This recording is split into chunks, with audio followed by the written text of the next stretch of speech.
Greetings, mortals, and welcome back. You don't get to hear the music. Sorry. Sorry, not sorry. Okay. Blame international copyright law. You don't get it. You don't get the music. Okay, we're hitting the enter button. On this, we have shared the link. We already updated the game. I've been ready for a while. We got a little bit of play-in on the demo for a new game that so far seems pretty interesting. Picked it up during the Next Fest thing that was going on.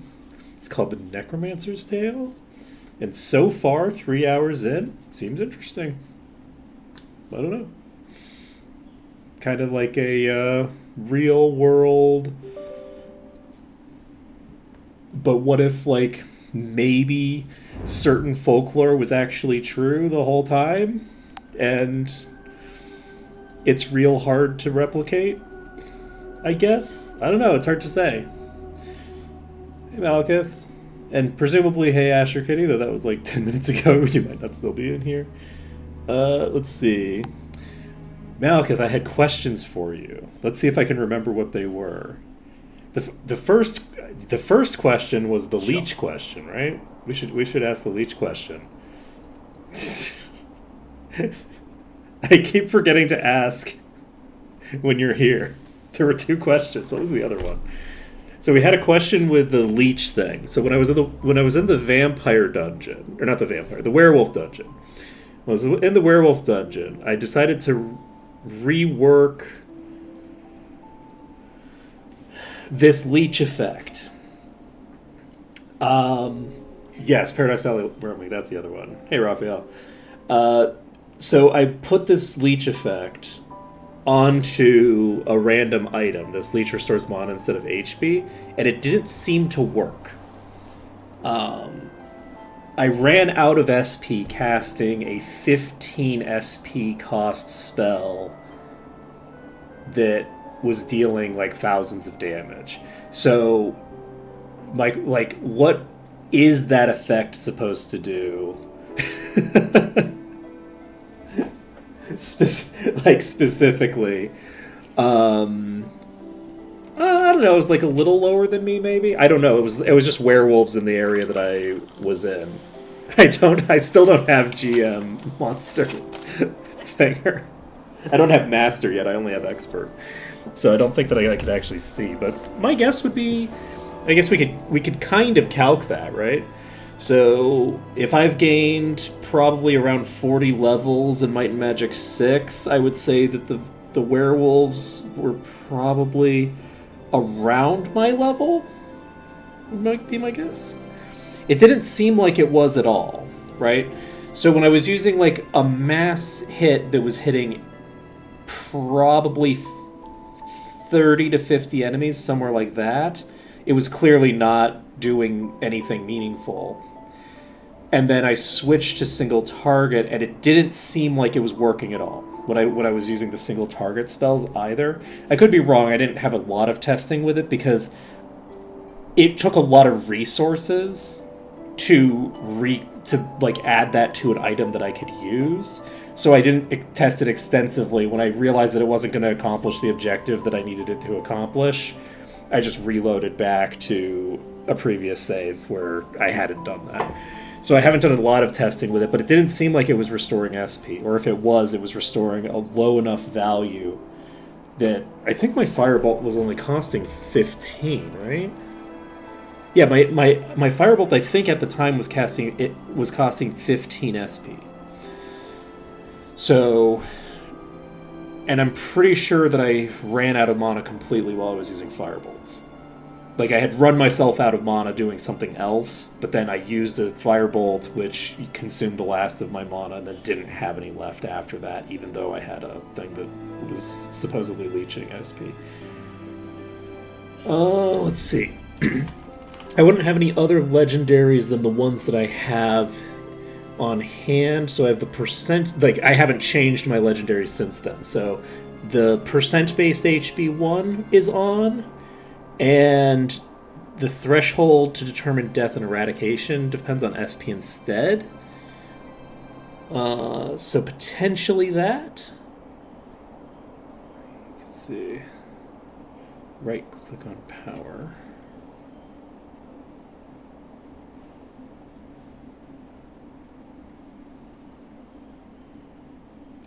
Right click on vitality. That's actually really cool. Interesting. I didn't realize that. It's also possible. Is it possible that legendary effect only works if it's on a weapon? Because I have.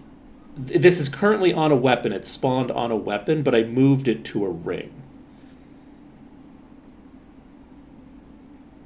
Right? So, because I don't have that effect right now. I only had it for like a short time the other day, because I took it off of this item and put it on a ring. So the question is whether because like leech effects usually only can apply on a weapon. So I'm wondering if the problem was that because I also was not using this weapon. I had a dagger that had the effect. It was like. I think it was this one. I think I just gave this dagger to them. But yeah, I guess what I should have done is I should have made a clip out of that section of the VOD the other day. But yeah, I don't know what was going on there. But that is the one question. The other question is that I have a conspiracy theory that the tracking is still not consistent in Paradise Valley. I believe it in my bones. I believe it in my bones. I remember in 6, I was like, "Hey, I don't think the tracking, the homing on the projectiles feels like it's less impactful in this zone, and sometimes it works and sometimes it doesn't." I don't have any leech right now because I had my gear set up for that effect when I did it. I had to rearrange all of my gear to make it happen. So I think it was this dagger that I had equipped on that character at the time. So yeah, right now I don't have any leech, but this is like 2 days later. Yeah, I'll unfortunately need to. But yeah, we've already cleared Paradise Valley, so. Jump. Chat doesn't seem to agree with me. Chat thinks I'm crazy. Chat thinks I'm crazy, but I know what I saw. I know. I think the Paradise Valley stuff isn't. Yeah, I gotta reload all the way back to there. So we found a legendary Stone Axe of Ascension. By the way, while we were talking about all this nonsense, so does anybody who needs that have the ability to use an axe? You can use an axe. So in theory, I could actually swap out one of the daggers for you. However, this is the wrong effect for an axe because an axe would be in my main hand. The legendary effect doesn't really matter to me. Like the legendary doesn't work for me anyway. So. Yeah, I have the. The other question was does it only affect melee vampirism or does it also affect spell leech? Because this is a spell drain weapon. This is a leech weapon. It only affects spell leech because I had this weapon.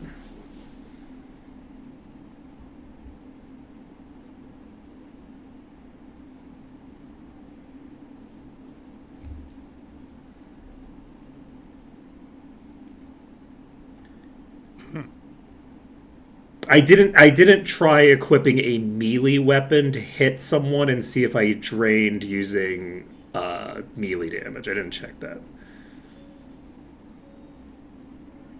Yeah, I did confirm that at the time that I had We don't need both in play, but But importantly, it wasn't the same item, right? The spell leech wasn't on the item that was converting the leech, which I don't know that that makes a difference. It depends on how it's coded, but that's just a thing to note, is that it wasn't on a weapon. Yeah, I would think that it wouldn't matter, but I know that in the baseline code there's weird things that happen with I'm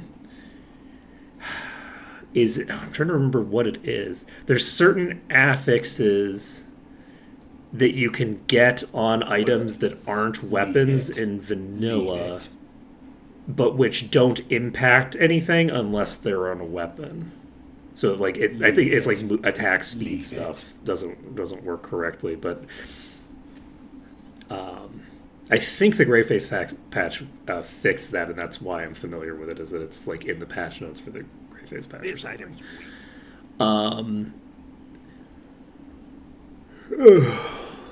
So, right, we were still clearing things out. I never actually like glanced at any of these items that I picked up while we were here.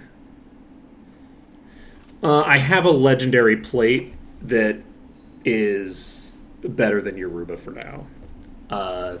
Yoruba's really good, but I only have one plate user and I already have a legendary plate that has a really quite solid effect.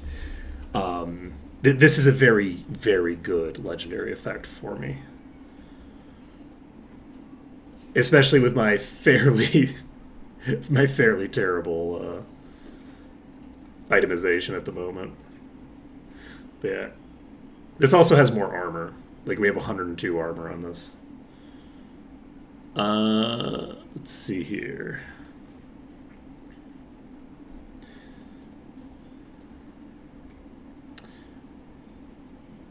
Okay, let's move everybody over to an inventory that I feel like I can put loot into. Huh. It seems like we are kind of running out of inventory space, huh? Let's kill the last of these archers, huh? These fake Magyar. They wish they were Magyar. So what was I doing for these? Was I just, like, meteor swarming them? Right, yeah, that thing. Okay, we don't have the ability to fly around and fight you. I'm remembering how this works. See, look how sharp that... You can see the curves in real time. I'm telling you, Paradise Valley. I'm telling you, Paradise Valley. It's not right. I'm not crazy. I'm not crazy. I can see the curves. I'm just talking about the projectiles on the map. The projectiles are clearly curving in a way that I swear they aren't curving in Paradise Valley. They're not that. The curves aren't that extreme.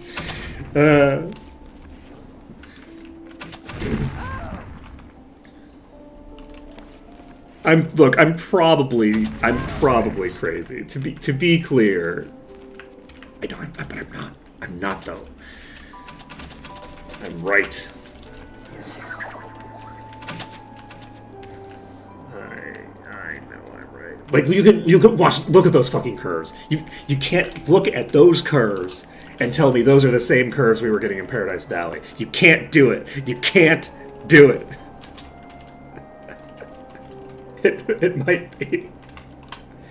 So we did a bunch of testing in Paradise Valley, and some of the projectiles are definitely curving, at least somewhat, right? Some of them are definitely curving, at least somewhat, but I do swear there's a difference in the curve in Paradise Valley compared to everywhere else.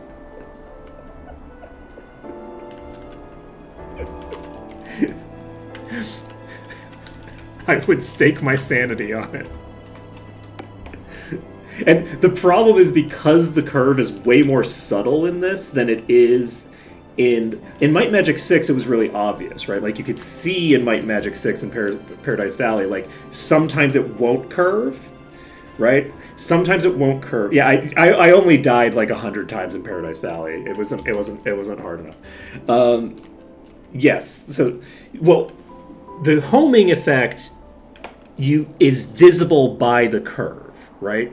So like if you look on the map, you can watch the projectile moving toward you. And when these archers are shooting at me, you can see a very pronounced curved trajectory when I move, right? When I move, the trajectory of the projectile visibly is curving. In Paradise Valley, there was never a visible curve on the trajectory. The entire time we were there, there was no visible curve. You could see that they were homing a little bit, but it was like slightly altering the trajectory a little bit, and I don't think it was consistent. I don't think that it happened every time. So, I'm telling you, because the thing is that part of this is me expecting that coming off of like my Might and Magic 6 run, where definitely it wasn't curving correctly at one point, right? I remember that distinctly in Paradise Valley specifically, that like 20% of the attacks were curving and the others were going fully straight. And so part of it is just me like having that primed in my head, because it's so much more subtle here. The curve on the homing attacks is so much more subtle than it is in the 6th version, that it's like it's really hard to demonstrate that there's a difference, right? I just sound crazy. I think there's a difference, but there might not. There legitimately might not be. I might be crazy. I might be crazy. I might be. But I don't think I'm crazy.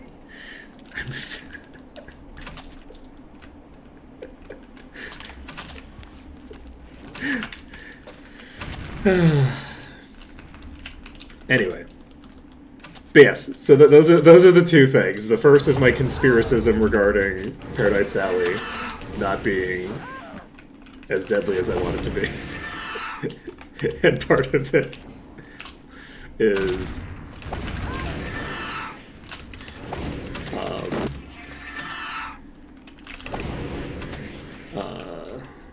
thinger.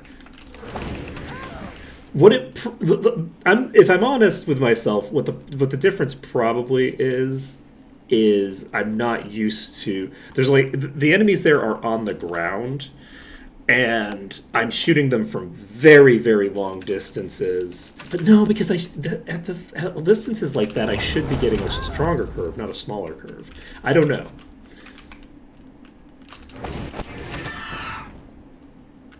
See, look at that. You can see it curving at me. You can see it.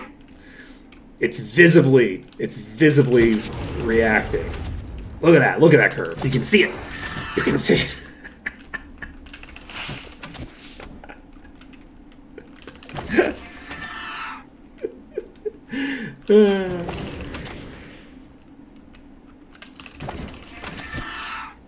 I'm going to be very amused if there is actually a difference. Because I feel like there is. I feel like there is, but I don't know how I would demonstrate it. I have too much. No room. No room. I thought I had... There isn't any room. I thought I had an open inventory that had space. No room. Did I not? I really do not have a lot of inventory space left.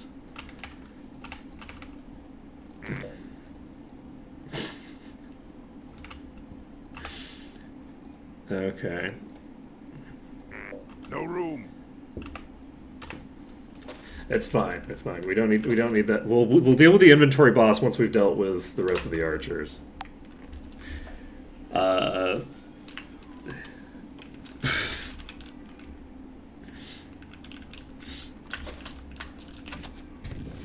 Like is the curve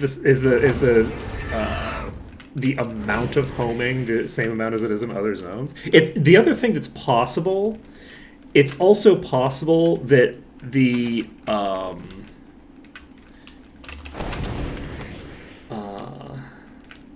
Oh, you're talking about the leech.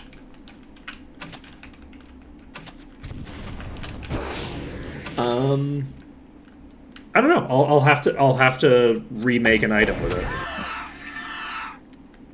Like the further you are away, the more obvious the curve is, right? So,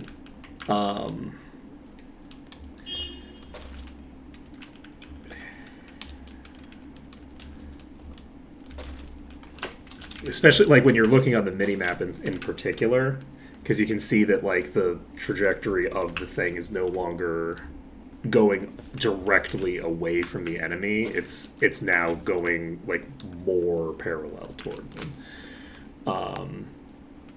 But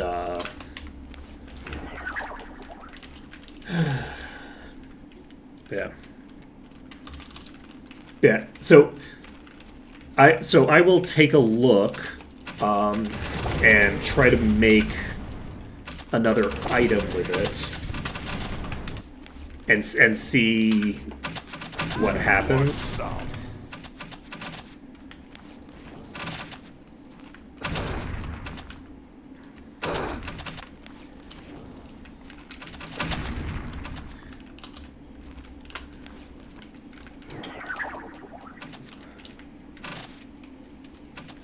Like the percent of unreserved mana?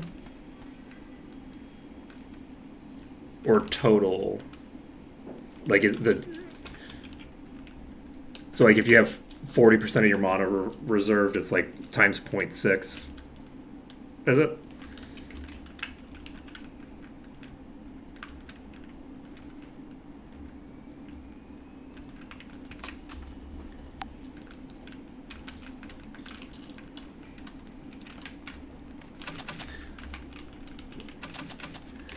Okay, how are we doing here?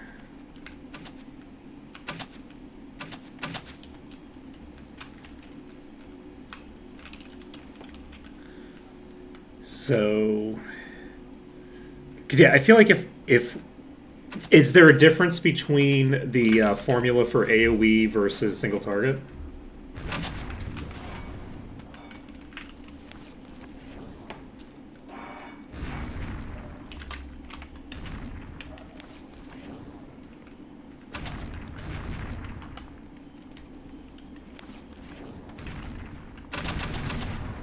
Because like if I'm hitting like an entire room of enemies, am I getting a smaller percentage of the value, or is it?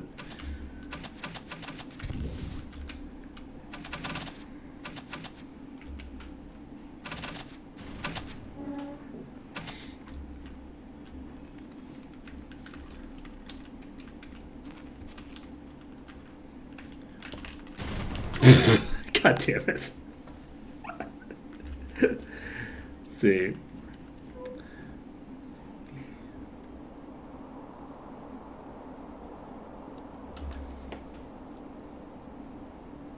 Those fireballs are pretty rough.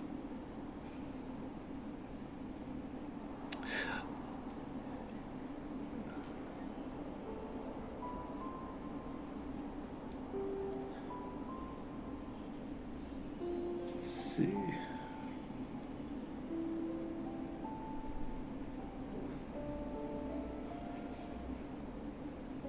Oh, okay. So it's a percentage of your mana based off of killing an enemy outright regenerates 5% of your mana. Am I reading that right? So if you deal 100% of an enemy's HP, then you're dealing...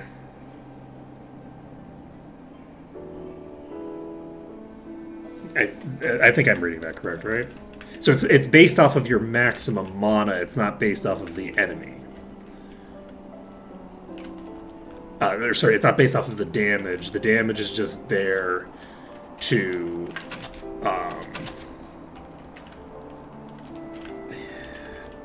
act as like a percentile modifier on it.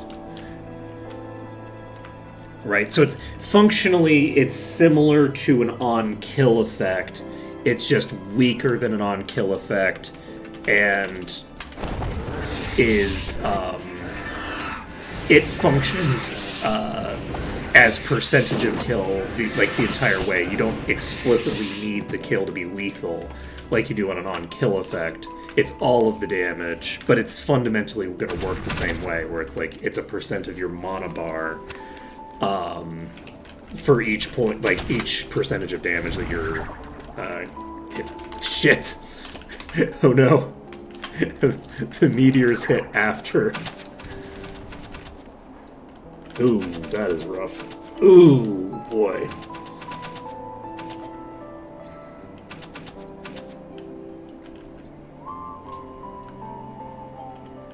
That was a rough escape. Okay.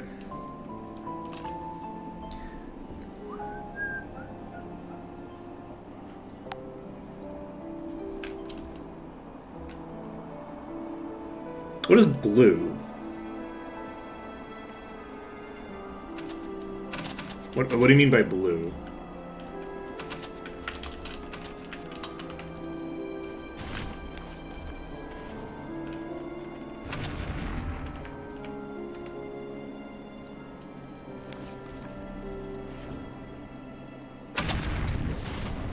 Does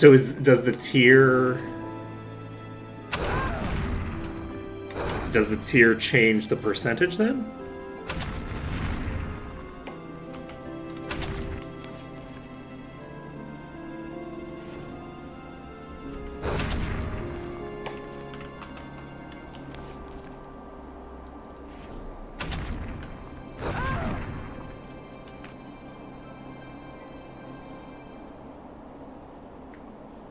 Oh, I understand. Okay, I understand. So you're saying that no matter what you're hitting, the amount of health that you need to deal. So if you kill the lowest tier in one shot, it won't give you 5% because you're dealing less damage than the full HP value of a mid-tier enemy because it has less than that in HP, right?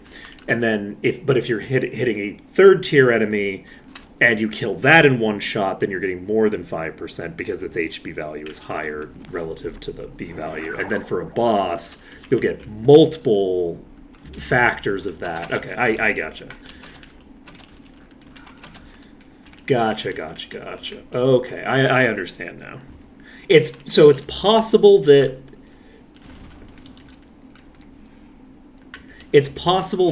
I was expecting a significantly larger magnitude of effect because I was thinking it was some percentage of the damage, right? As opposed to like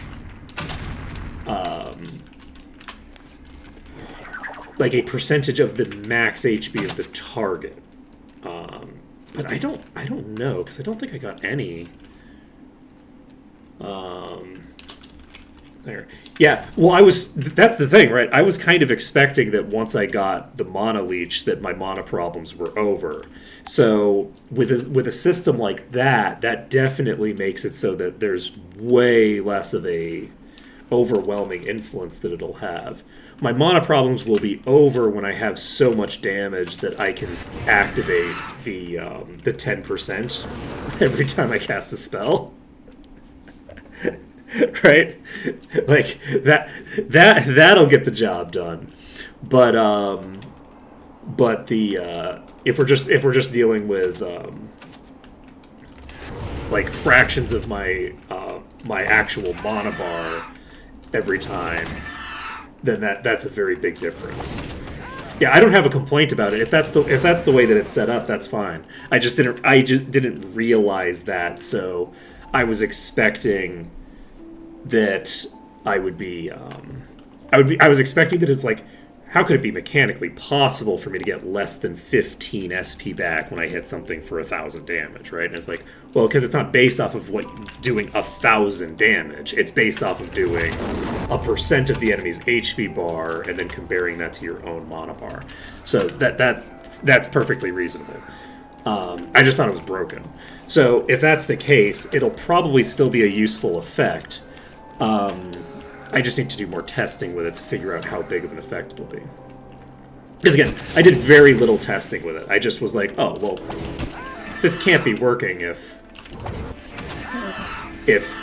it's just giving me, you know, an 8%. If it's giving me like an 8% mana leech, that's definitely not what this is.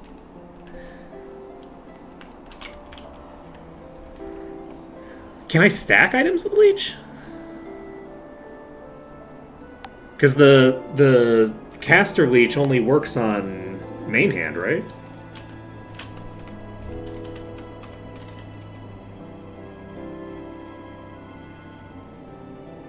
Or is it just the spell speed that affects main hand only?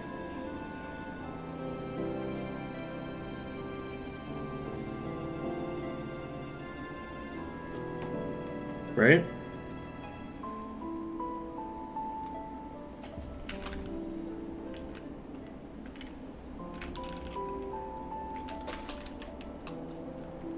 Because I would assume that it also affects...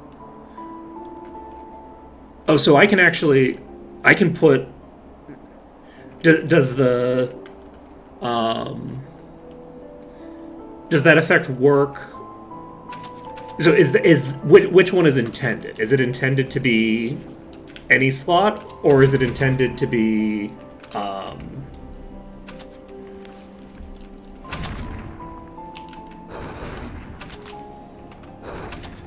And do things that are main hand only also work on bows, or do they only work on main hand?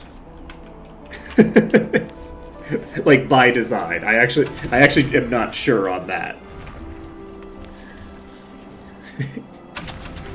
Is your bow your main hand weapon when you're using ranged attacks?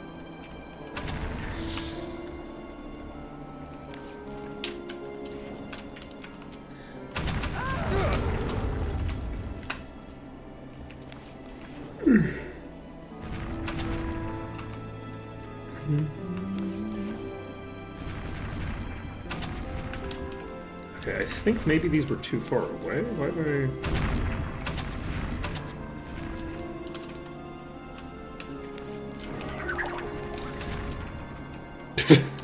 the delay on that. Alright. We have access to you.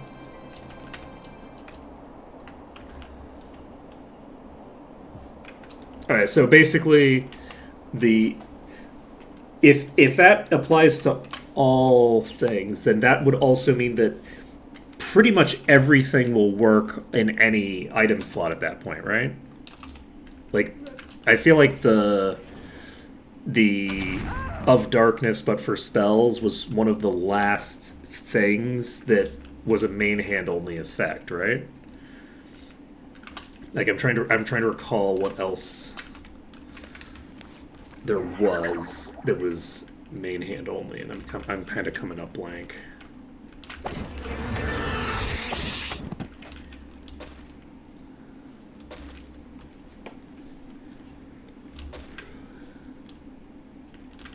Yeah.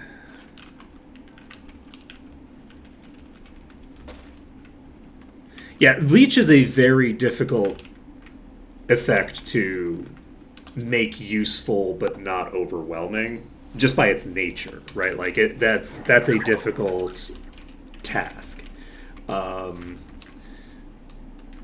Especially Resource Leech. Like Resource Leech, you know, part of why I love Resource Leech as a mechanic is it's just a crazy mechanic that leads to so many, you know, silly interactions. And we know how much I love silliness.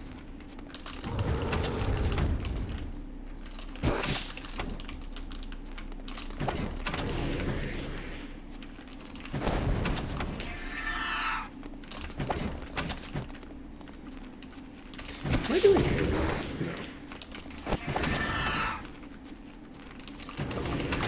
Oh, right, you're adamantite. What am I doing? I need to get out of here. Never mind, I don't. We're fine.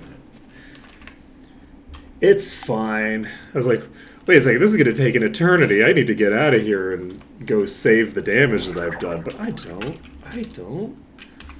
We don't need that. We don't need that at all.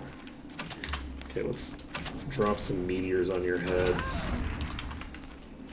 once we've cleared out this this area, we should be able to level a bunch of times, and I think we'll actually be able to go back to Might and Magic 8.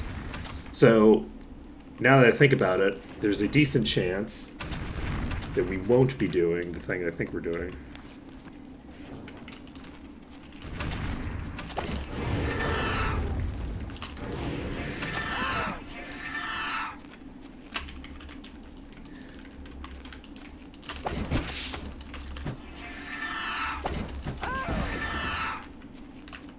Yeah, one of the issues that tends to be run into is that for some reason in most like modern games there is a trend toward that I don't really know the reason for this, but there's a trend toward completely desyncing the damage and HP values of players and enemies. So, like, I don't really know why. I actually don't know why that makes things easier to balance or whatever. I don't know the details on that. I don't understand it. But, like, so enemies hit for generally, like, orders of magnitude less damage because the player has orders of magnitude less health.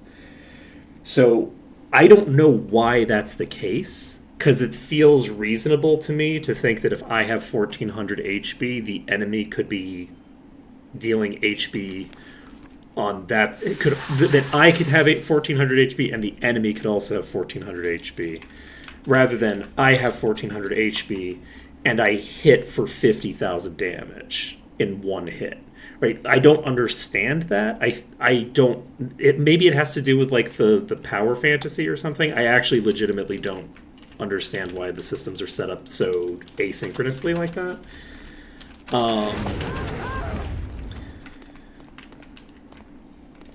But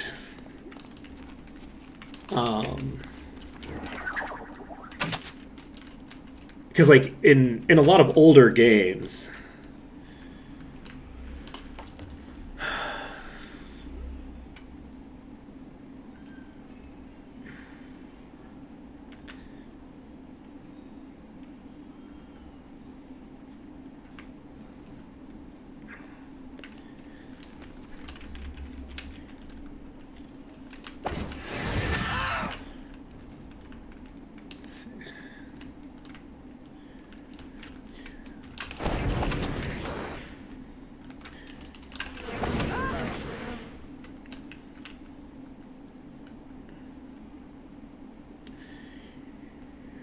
yeah, I guess that is a contributing factor, right?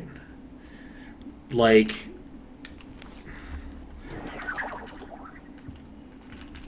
because you don't just have life and bodybuilding, you also have every mitigation factor, right? But I guess like in Might and Magic, there isn't really a ton of different mitigation factors for enemies.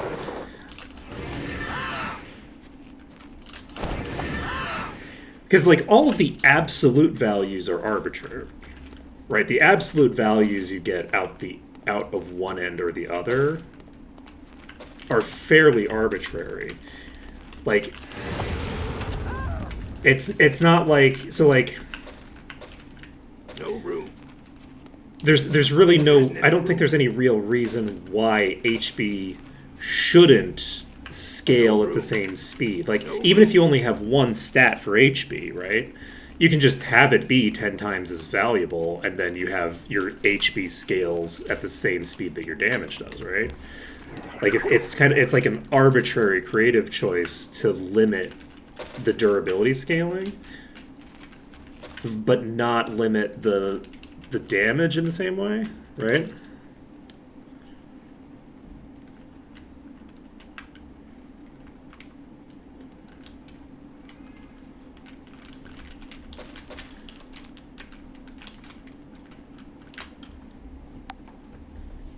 Like, again, presumably it makes the math easier in some way or contributes to something else creatively. I understand there's a reason that everyone's doing it. I just don't really understand the mechanics of of that.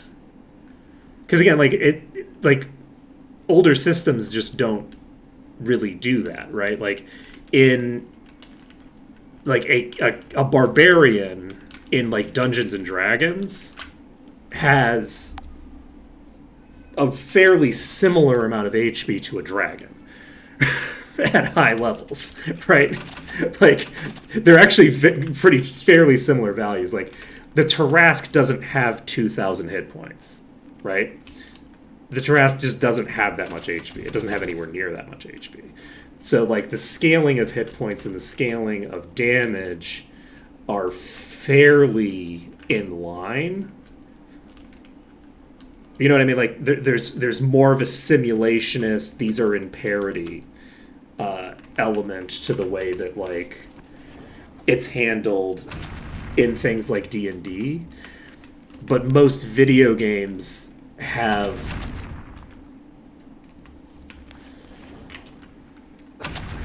like a really massive disconnect between the two. I just don't know. I don't.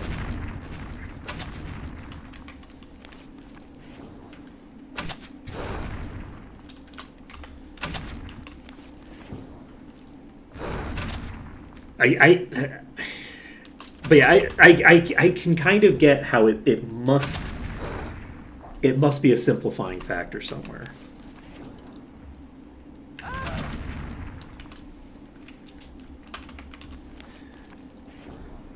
Let's see.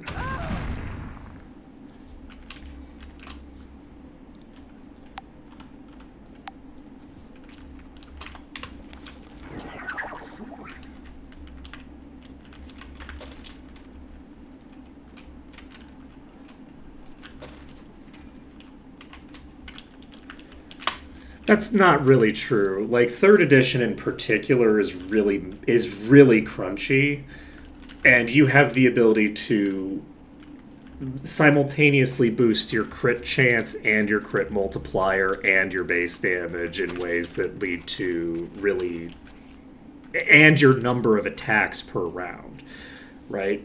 So you can get like fighters hitting 10 times with a 50% crit rate and a 5 times multiplier on all their crits.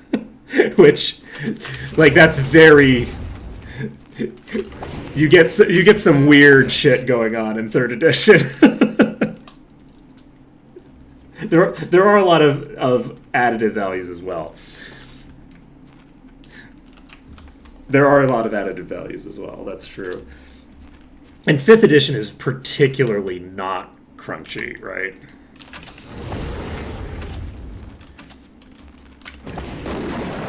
Let's see.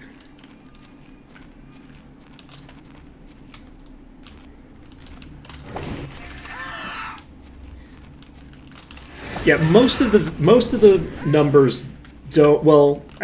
But again, right? Like your strength modifier, like all of your base damage modifiers, scale multiplicatively with number of attacks, and with your crit chance, and with your crit damage modifier. All of which are things that you can manipulate via talents and various other things, right?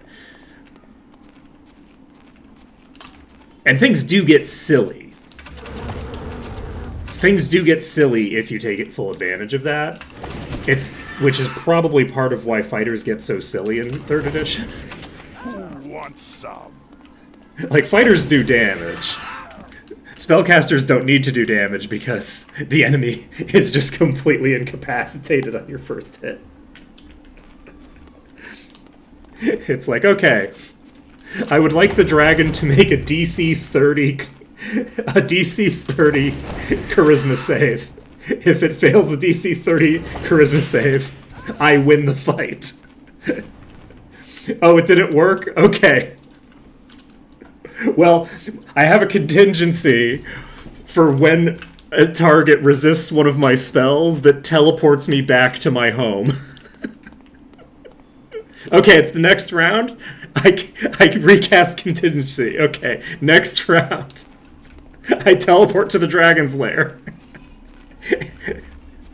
and my contingency for the DC 30 save goes off again. Man, I love 3rd edition. Man, is that a great edition? Why don't we build more games like this? Why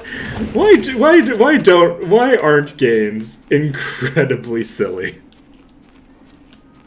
Give me my fighters that can do an infinite amount of damage in a round, and my spellcasters who don't need to do damage at all.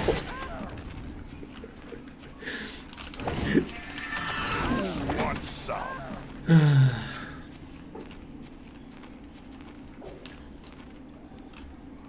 I've never done that, right? I would never, right? Like this is stuff that is fun, like from a number crunchy perspective. I would never do that with like an actual DM because I'm gonna have some incredibly stupid. So to give you an idea of what I actually do with my characters, right? I had a character who's a sorcerer who had like a 12 in charisma or something. Okay, like, that's the kind of stupid nonsense that I'm gonna do. I'll have a character whose intended routing is to be a sorcerer cleric, okay?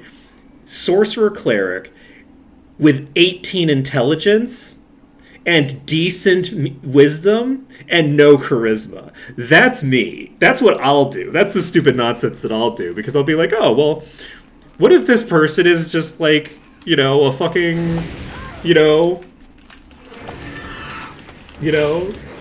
like, like a theoretical physicist of the magical system? And you might think, oh, well, if you're a theoretical physicist of the magic system, shouldn't you be like a wizard? And it's like, no, because wizards are garbage. Wizards are bad at understanding magic. That's why they can't cast healing spells. Wizards are objectively poor at understanding the magical frameworks of their world. They rely fully on, like, fed rules by a god. Like, a god has to give them a structure that they play with. And I'm not even kidding there, right? Like, if you look at D&D, wizards are playing within a little box that Mistra created for them. That's the canonical truth. Wizards are bad at magic.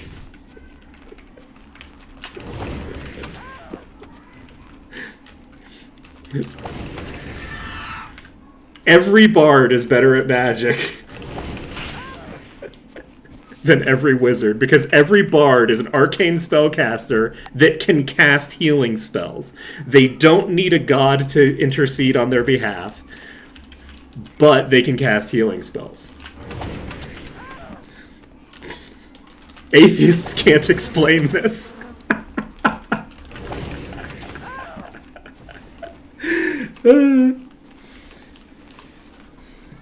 Well, it's not even that Maester doesn't prevent wizards from being good at it. The thing is that wizards are bad at magic because they're playing by an arbitrary construct of the rules that a god has created. They're not playing by the real rules of magic. The real rules of magic are what the gods use. The gods are the only magic creature. Like, the gods are magical, right? Dragons are magical. They're using real magic, right? They are drawing their magic from the ether in a way that is in keeping with the rules of the world. Mistra has created the weave, and the weave is where wizards draw their magic from. They draw their magic from the weave, but the weave is a construct of Mistra, right? Like, Mistra created the weave, right? And maintains the weave, right? So the rules of magic are the rules that Mistra has laid out for wizards. But not everybody has to obey those rules, right? Obviously, clerics don't obey the rules that the wizards obey. Bards, paladins, sorcerers do not obey the same rules as wizards. Nobody follows those rules except wizards, and wizards just do it because they like order. They like orderly things more than they like the truth. So, like, if you're going to make like a real, like, real nerd, like a real magic nerd who actually understands what is going on with magic, I actually don't think that a wizard is the correct choice. Because a wizard picks up everything they know from a book, but like Einstein didn't learn everything he knew from books. He did a bunch of math, right? He did a bunch of math to construct what the rules must be, which is not how wizards work. Wizards are just reading out of books. They're basically like glorified historians. That's not true. Historians also do more creative work than wizards. I shouldn't besmirch historians. Sorry, I'm trying to remember the words for random number generator. We got a 4. So anyway, yes, I will always shit on wizards because wizards are bad at magic, and they deserve it.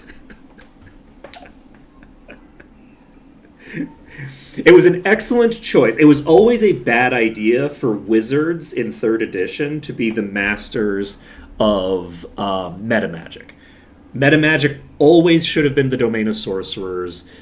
I don't love 5th edition, but one of the changes that they made was making it so that instead of wizards being metamagic specialists, it was sorcerers, and that is correct. That is the correct way to handle it, because wizards are just bad at magic. I will die on this hill. Wizards are bad at magic. I would say that I do think wizards are bad at math. I think that's true. Wizards are bad at math because math is a creative field. Like, if you're trying to follow the rules that Pythagoras laid down and just, like, obey the rules that some other mathematician made, you don't need to be creative. But if you intend to do math as a job, if you intend to be a mathematician, that shit don't fly. You can't just follow the rules. You have to figure out what the rules are. That's the whole point, is figuring out what the rules are. Like, you can't be good at a thing by just doing what other people have established is gonna work. Not for that kind of a field, obviously, because it's a field. It's a field of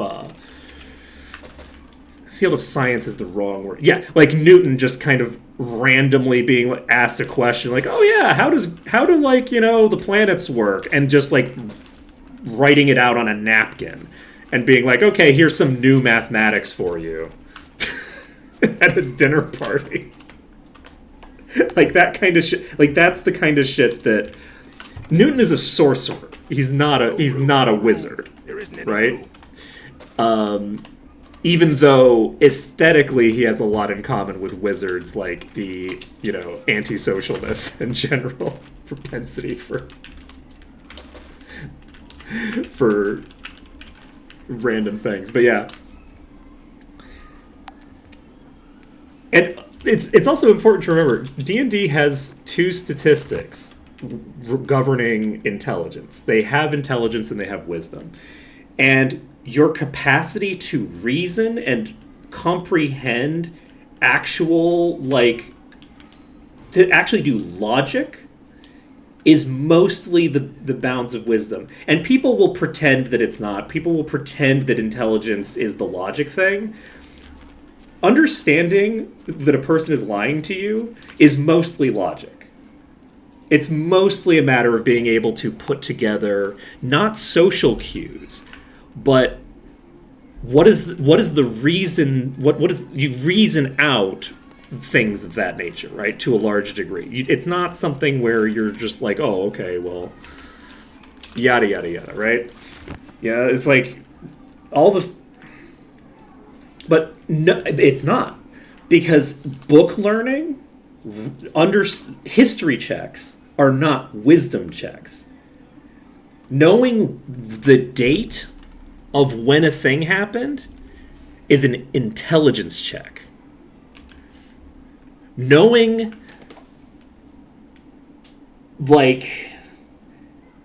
how to put 2 and 2 together knowing how to take multiple disparate things and bring them together, which is what like insight checks are. That's what perception checks are about. Anything that entails taking pieces of information and assembling them together to create a whole is a wisdom check. Anything that's about I picked up a piece of random information somewhere and I already have that information in my head, those are all intelligence checks.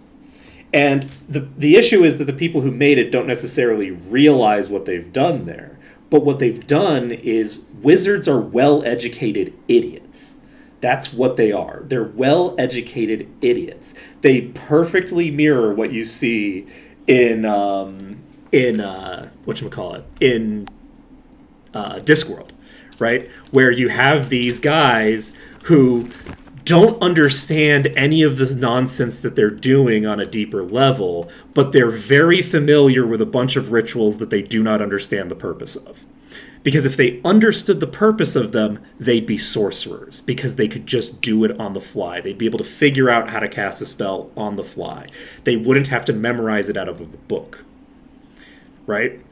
That's the key, is that a wizard, without the ability to memorize information every single day, they have to reread the same spells that they've cast 100 times every single day, and they will never escape the cycle of memorization. Rote, pure memorization. This is true in every edition of Dungeons and Dragons. They have to memorize every single spell. In order to know how to cast a magic missile, a wizard has to relearn it every single day. Because they don't understand the mechanics of magic. They just have a raw rune of the spell. Basically, they're inscribing a rune of magic in their head that has a one-time cast of this spell. They don't understand how it works. Because if they understood how it works, it wouldn't disappear from their head when they cast it. Right? They're literally taking it. They're basically making a spell scroll in their brain. That's what wizards do. That's the mechanics of wizards in Dungeons and Dragons. Yeah, wizards are idiots.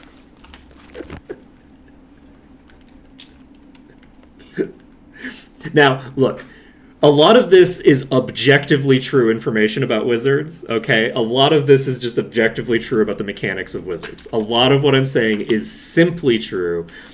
The more colorful language, like wizards are all idiots, that's a little bit of narrativization on my part. A little bit. But I will say that if you're a glorified spell scroll,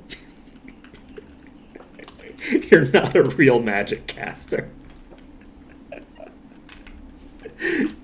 Look, let me put it to you this way, okay? A cleric doesn't need to rememorize how to turn undead. They can turn undead because they can physically do the job. They know how to do it themselves.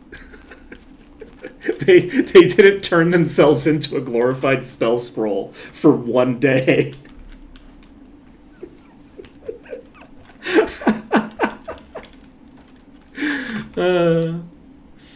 Look, I'm mean to wizards, but wizards deserve it. In my defense. Wizards deserve people being mean to them. They've had it too easy for too long. Okay, I'm gonna go talk to a carpenter, and I'm gonna go talk to a stonemason, and we'll see how that goes. Yeah, so there are issues. There are issues with the conception of sorcerers being like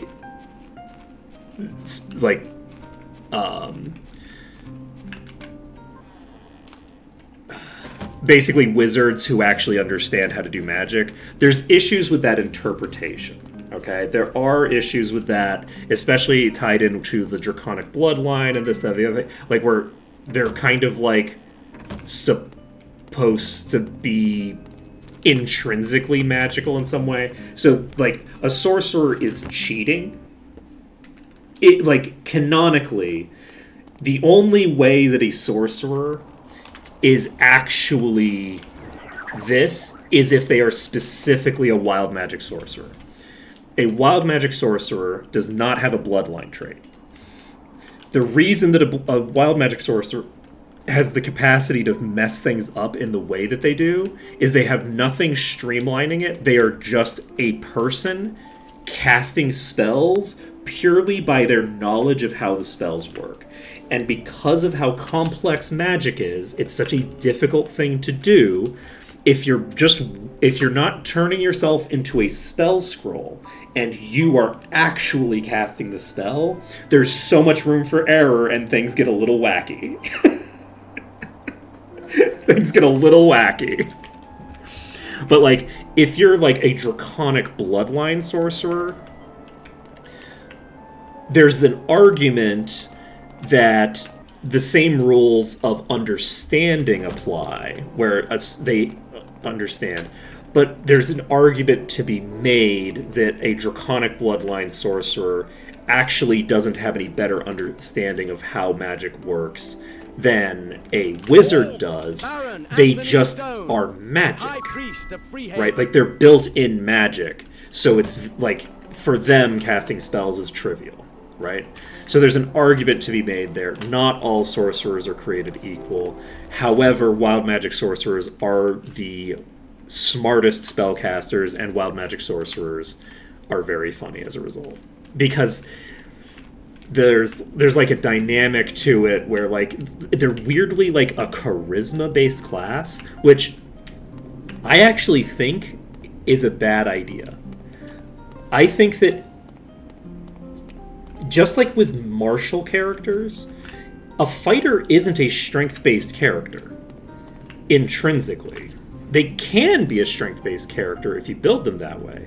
But you can build a dex fighter. That's a thing you can do. There's nothing stopping you from making a fighter who's all about dex, right? Their damage is based off of dex. All of their abilities scale off of dex. Because if you just give them a knife or you give them a bow, they're a dex-based character now, right? Similarly, I think that there's a very strong, like, case that spellcasters should be able to derive from the highest of maybe two of their traits, right? Like, and I would probably go with wisdom as the secondary main trait for, like, for a sorcerer, because that's about insight and comprehension of the world around you. So rather than just using force of will to throw things into the ether, which is what the charisma-based casting is meant to represent, you can instead have them having, like, a very strong comprehension of themselves and their blood and how it works, and be able to draw it out in that way. In the same way that, like, I would say a cleric should not be charisma-based, because a charisma-based cleric isn't really a cleric. I don't think.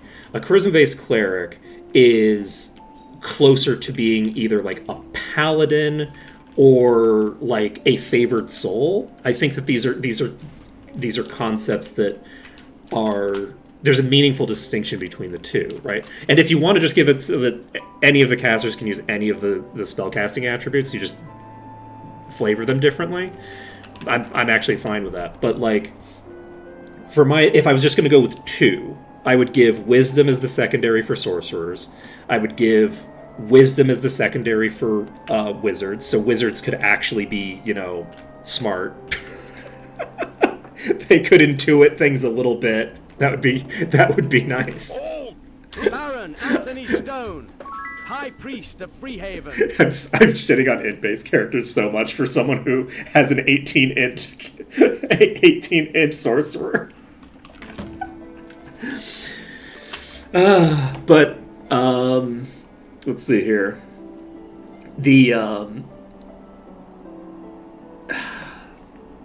But yeah, so I would probably give wisdom as the other option for wizards, because I'm honestly happy with any of the three personally, but I think that those two work the best. A charisma-based wizard is a very strange choice. I could kind of see it, honestly, because I don't know if anybody here has ever met the person who has ever met the person who has really good grades because they are very friendly with all of the really smart kids.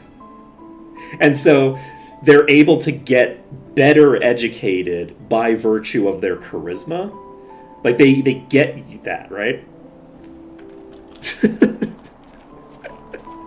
If you need to write lore.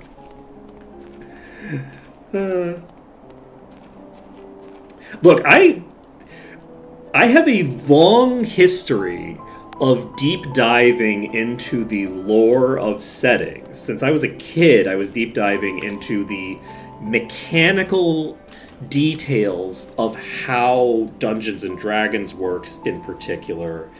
But, I wrote a whole video essay on how, the weird, theological components to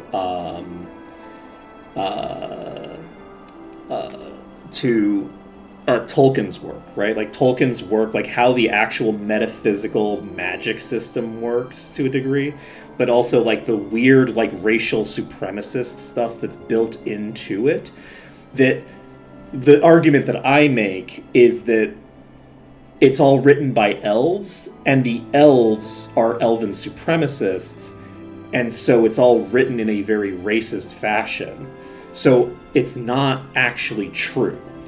Like, the lore, like, the Silmarillion is treated as true. It's literally supposed to be a history that's written in universe. Why are you trusting the elves when they say that they are God's chosen people and everyone else is garbage?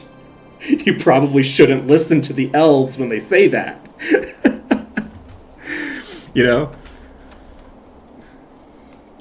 Maybe when an elven contingent of sorcerers goes up to a group of dwarven craftsmen in order to hire them to make a thing for them, and the elves butcher every single dwarf and don't let a single one survive. When they say, "Oh man, those dwarves, they just went crazy. They just attacked us. They're just so greedy," right? Right? Well, yeah, yes, exactly. It's just like with human history, where history is written by the people who were still alive to write. And so this is the thing. I personally am of the belief that Tolkien understood that about history, right? Like, he was like a scholar of history. And from my perspective, I don't think you're meant to read the Silmarillion as truth. You're supposed to read it as an interesting, history, right? If you read my books, they are in-world histories, and let's just say they might have some things that have been left out of them as a result. They might have some things that are left out of them as a result. One of the things that I was going to do for promotional material for my the next series of books was actually have a bunch of little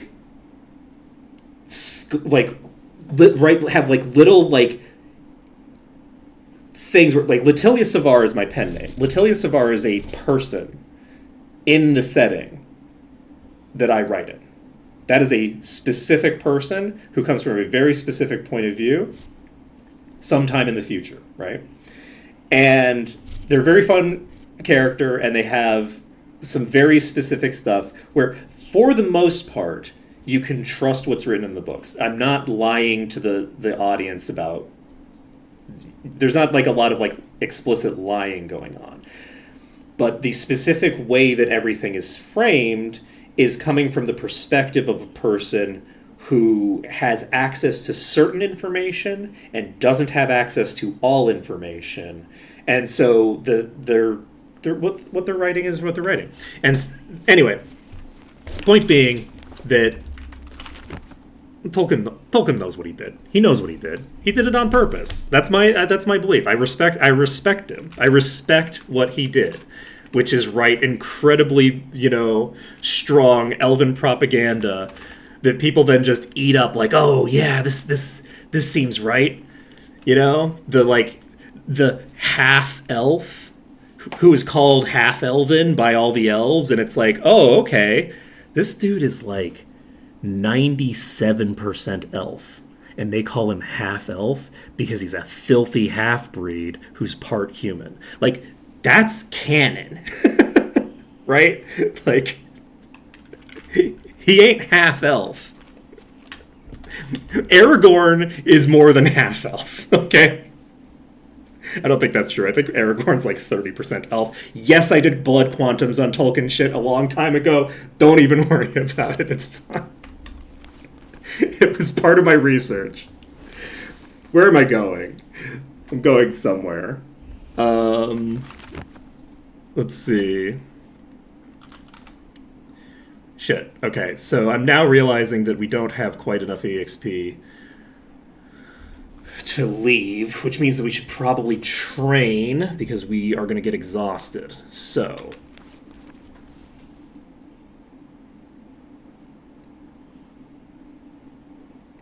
yeah. Where do we train? Oh, wait, no. We do have enough. We probably have enough. We're going to go to Freehaven. We need to pick up the King of Thieves. King of Thieves is in Freehaven as well. So, yikes! Okay, we're fine. Okay, so is Astro Kitty still in here?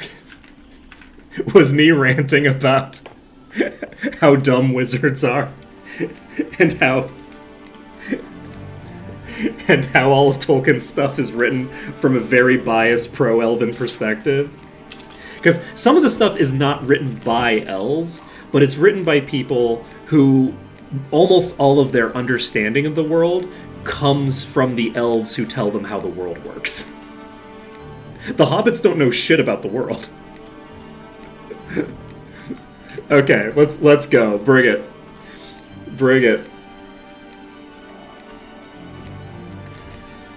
Is it dumber than the take that the charisma casters are? There's not much to say about crypto though. Crypto's very boring as a topic. Like, watch the Dan Olson videos. What else is there to say? It's not like a complicated topic. There's nothing super controversial to say about crypto, other than like things that I don't necessarily believe. Like, you'd have to go like pretty conspiratorial to get a hot take on crypto, right? Because it's just a scam, and it's really obviously a scam, and most people know that by now. So like, I don't think that it's like a terribly.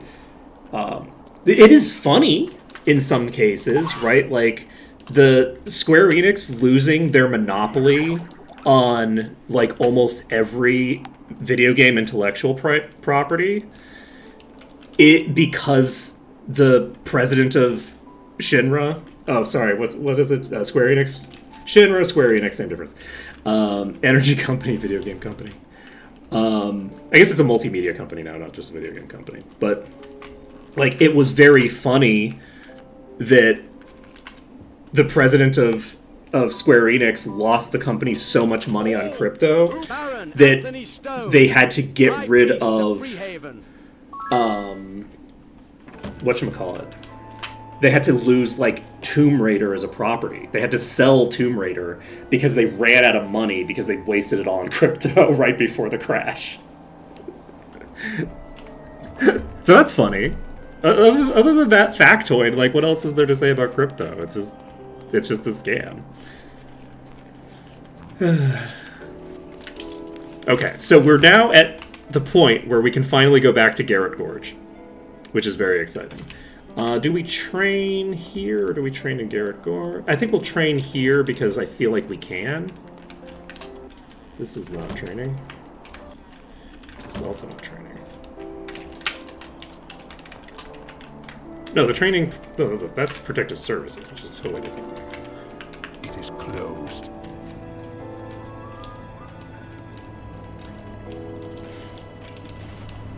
Well, currencies are fake, but they're not scams. The function of crypto is to scam people. There's no legitimate usage of crypto. Like, you can't use crypto to buy a hamburger. It's just there to scam people, and specifically it's there to scam people so that, like, rich people always end up on top. Like, it's a very, very, like, specific scam. It's like the same rug pull every single time. It's always the same rug pull. Generally, people aren't rug pulling the US dollar, you know? The USD is very rarely rug pulled. It can be, in theory, but that's not what its actual function is. The function of the USD is not to be rug pulled. How about some training? Damn it.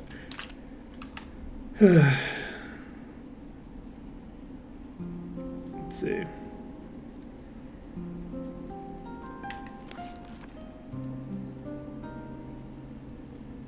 Is he claims he's currently a multimillionaire?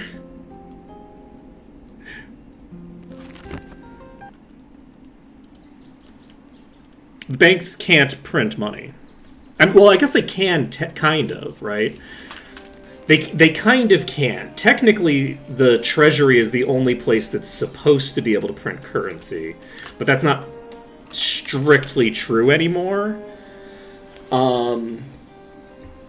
But yeah, no, there's really no comparison between, like, most currencies. Again, this isn't. It's closed. Basically, any currency.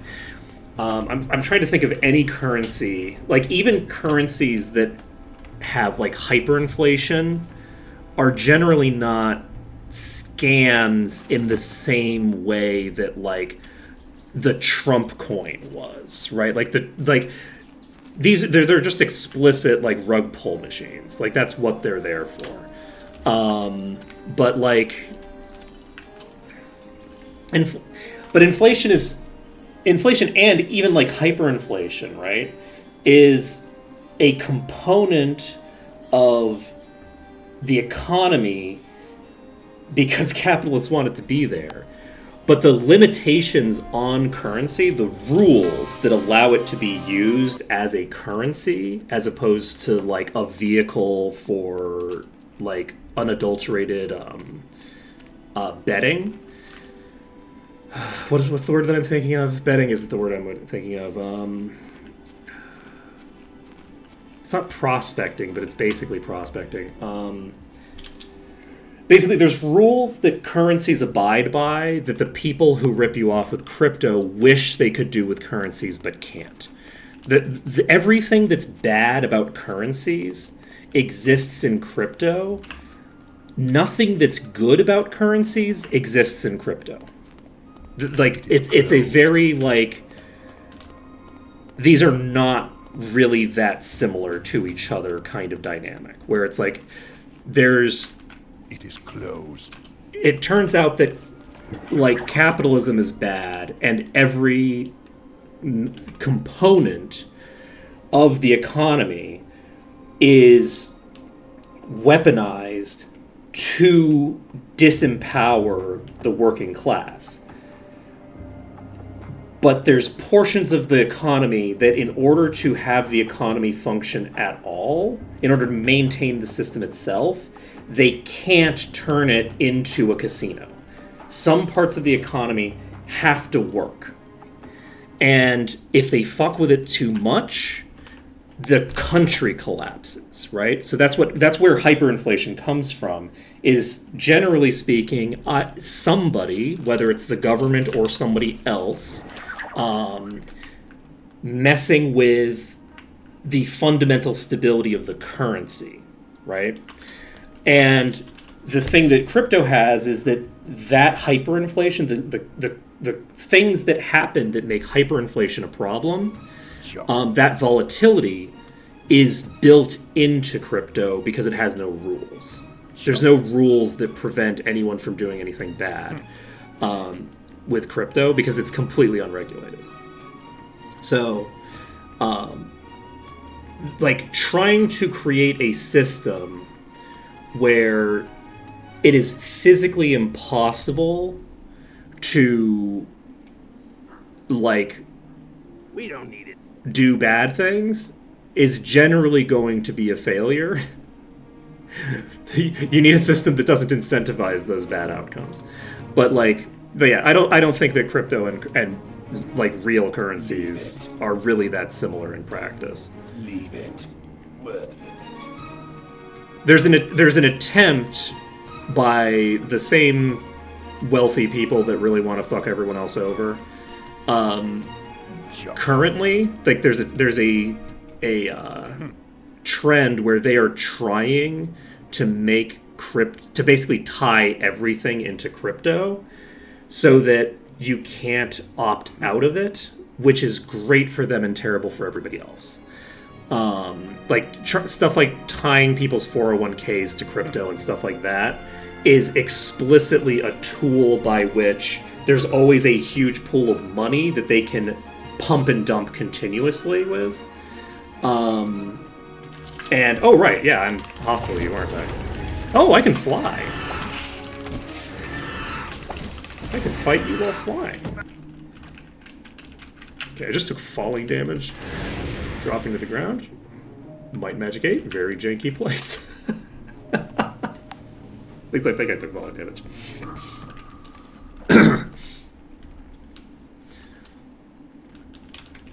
Yeah, the other thing to remember is that, like, generally speaking, a scam is something that's done by, like, an individual or small group of people, right? Like, a scam is run by the scammers.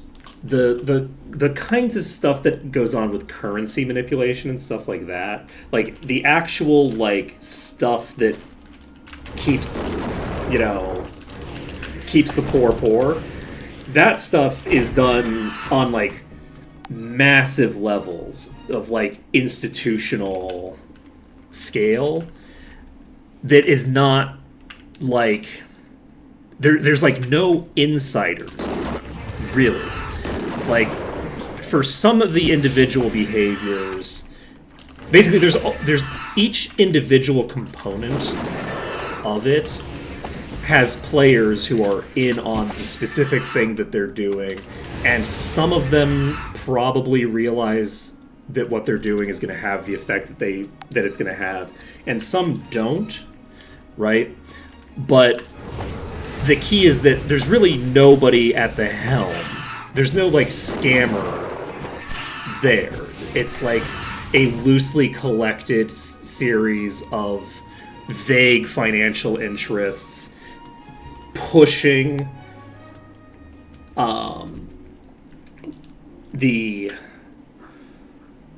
pushing policy in a given direction. Let's see.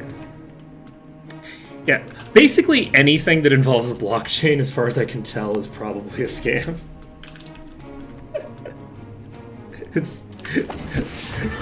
The technology might actually have, like, legitimate utility that I'm unaware of, but I've never actually heard of anything that's... So the issue that you run into with stuff like the blockchain is that, like,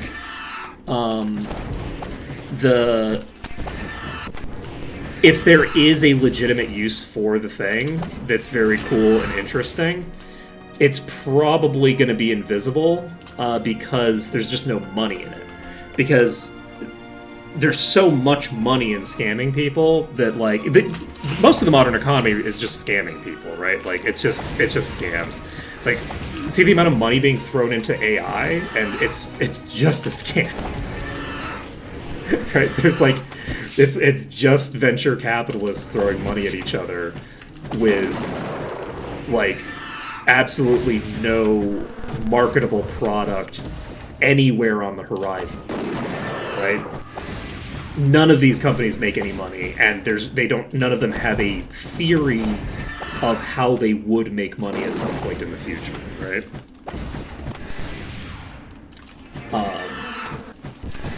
we go. We got the first one down. Let's see. And yeah, that is the thing, right? Where I can easily see a world where someone sees a technology like the blockchain, which is a technology. I don't know the details on how it works, but it's got like my vague understanding of it implies to me that there might be interesting things you could do with it in theory. I don't know that I necessarily think that there probably is, but I can see how there could, in theory, be interesting things you could do with that with in the gaming space. Because most technology you can do something interesting with in the gaming space. But because of the fact that basically the entire blockchain community, like everyone who's in that community, is either a scammer or someone who has been scammed 15 times and still keeps going back to the same scammers who promise that this time it'll be different. Like, how many times do you have to be rug pulled before you stop getting rug pulled? And a lot of those really gullible people eventually become the rug pullers, right? That's the way that they get out of that system intact, is by eventually rug pulling someone else, right? But a lot of the people who are into crypto stuff are just on the receiving end, like exclusively the receiving end of that, right? Never seen one before. But anyway, point being that I think that a game that was actually good and interesting, that was built off of blockchain stuff, would have a difficult time marketing itself, because if you made a good game using blockchain stuff, I don't think that the people who are into the blockchain would be your target audience, because those people don't want a good game. And that's not what they're looking for. They're looking for a vehicle to scam someone. Or to be scammed, honestly. There's at a certain point, there's a degree of self-destructiveness that you have to recognize as okay, at a certain point you are willfully getting yourself scammed over and over and over again. Right? But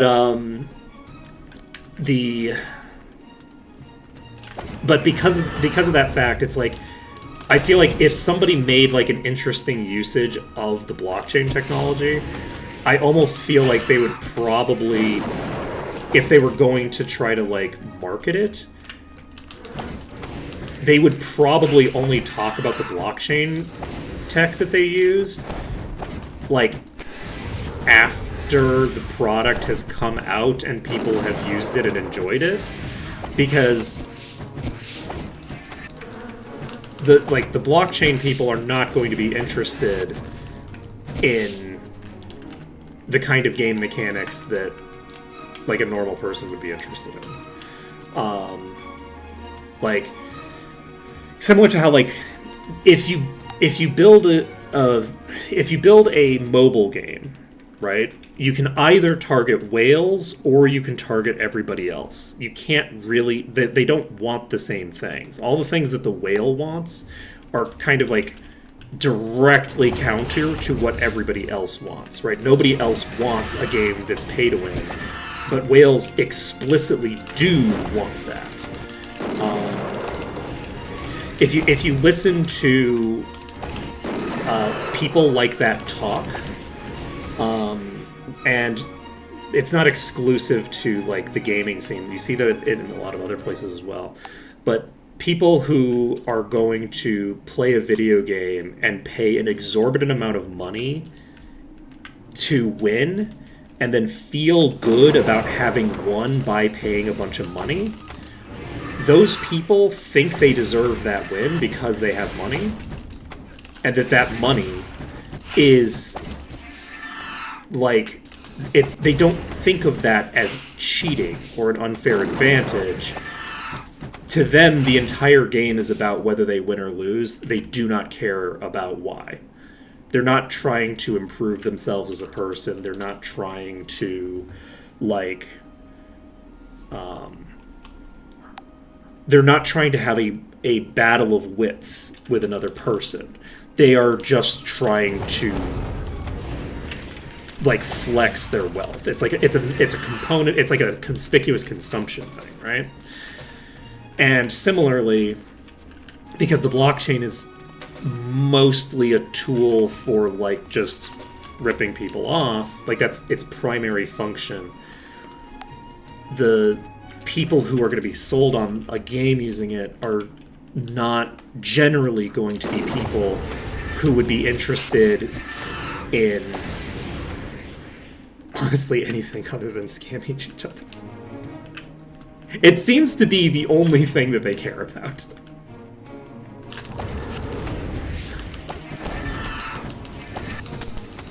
Which, it's not a surprise. Like, it's not a surprise. The fact that people are like this is not a shock, right?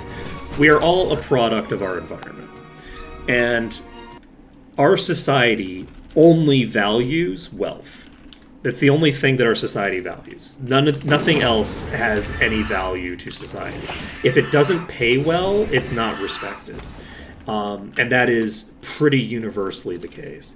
There used to be more respect for some professions that don't historically pay well, but are still respected as professions. And that respect has been whittled away into full contempt in almost every single arena. There's nothing but contempt for teachers. There's nothing but contempt for the people who pick up your trash. There's nothing but contempt for the people who, like, make your life happen. Like, you know, oh, well, you know, the person who made you a, you know, wonderful cup of the specific type of coffee that you want and does that for hundreds of people every day. Oh, well, you know, if they wanted to get paid well, they should get a real job. And it's like, man, you move numbers around at a bank. Like, you do not have a real job. That person has a real job. They're doing a thing for society. Like, just think about the number of people who make digital rights management software. That's what they do for a living, right? They're a coder who makes DRM, okay? And they're sitting here telling me that a barista doesn't do real work. Come the fuck on. Oh yeah, I professionally make the world worse for a living. That's what I do. I professionally make software worse. For a more, like, explicit example of this, I have a relative who worked for a major medical company, and one of the things that was a thing that they would do, and this is just a thing that companies do, is you'll come up with some software that does a thing, right? I don't know if this was his company or if this was a company that they were a client of. But it also could have been one of the companies his friends worked for. It doesn't matter. But basically, there is this software that they're making where it's like, oh, okay, we have, like, this, like, really cool software. And actually, you know what? This might not be a story I heard from my dad. This might be a Scott Adams story. Ugh, rough. But you, like, the job of the company is to make this software. And then the programmers make the software and it works. And it's like, okay, well, now we need to create a version of this software that is worse than the version that we just created that works properly so that we can sell that for a lower price to, like, different markets. We need to create worse versions of this product because the base product is the base product. You can't program the worst version first. Another great example of, like, that is when I worked at a gas station.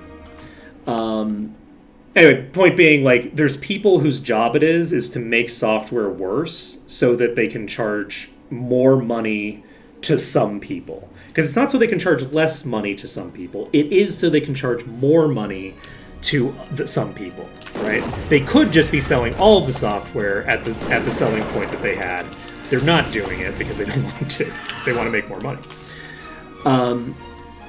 But the gas station that I worked at sold lighters, and the lighters were like, just like simple, like clear plastic, like of various different colors. They look fine, right? And we sold two types. We sold those, but then we also sold a type that just had like just pure white with the logo of the company on it, right? So it's just like a pure white, and then it has the gas station logo on it. That version of the product was not a different lighter. What happened is they took a sticker and they stuck a sticker around the lighter that looked good, and then sold a product that is objectively harder to make for a different price, a lower price, that is.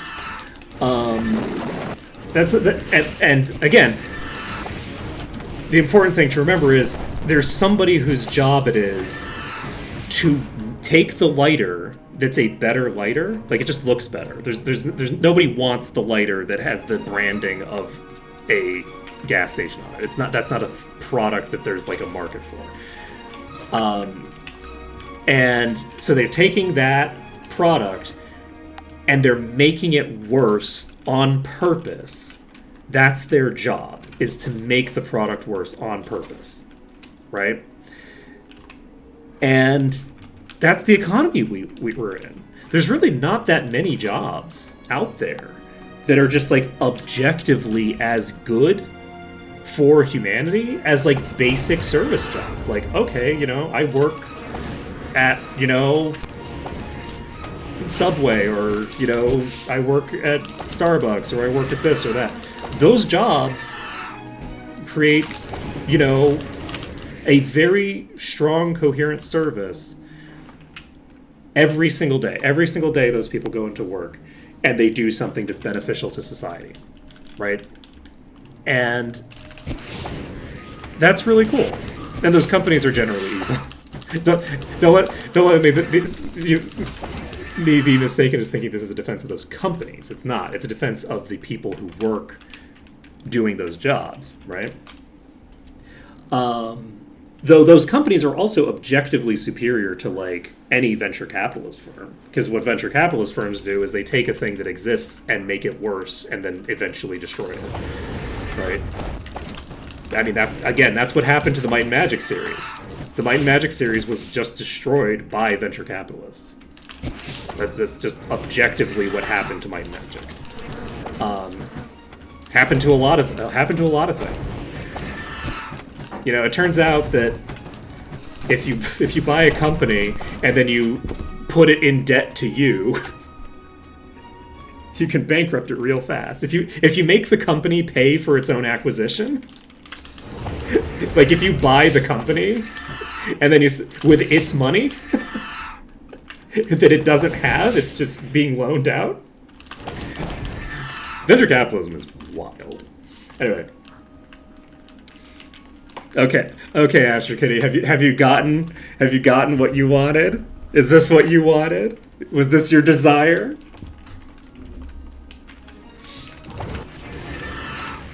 I wasn't expecting we were gonna get any legs out of the crypto thing, because it's like, what is there to say?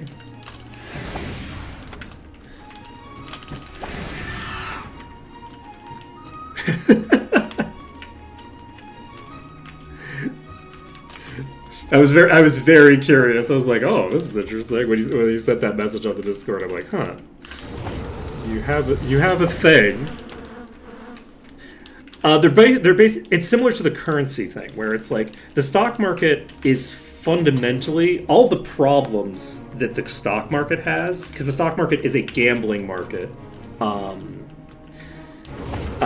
It's just a gambling market. That's what it's for. It's similar to crypto in that. very little connection between the stock market and reality. Like, there's just it's all hype, it's all speculation, it's all pump and dumps and stuff like that. But the key is that the stock market has a bunch of regulations. It has a bunch of regulations that prevent it from reaching the absolute depths that that crypto reaches, right? And the reason that some crypto coins are able to stabilize themselves is through scamming more and more and more people. Like, the US government is forcing its citizens to pay into crypto wallets, right? That raises the price of crypto when the US government starts putting it in people's 401ks, right? That artificially inflates the crypto stock, right? So, like, you're not sure that that's if you force people to buy into a thing, then the price goes up. That's objectively true. That's how everything works. But specifically, it's how crypto works.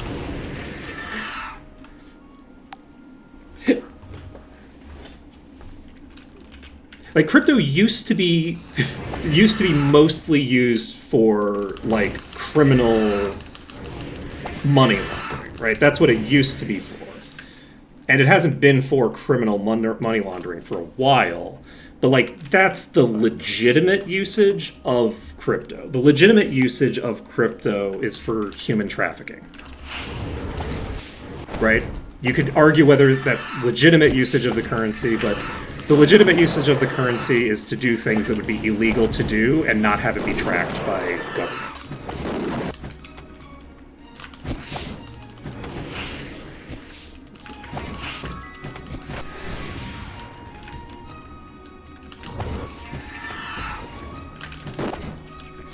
Well, the government isn't pushing for mass FOMO. The government is stealing money from taxpayers and putting it into crypto. That's a different thing. I'm happy to call taxation theft in this context.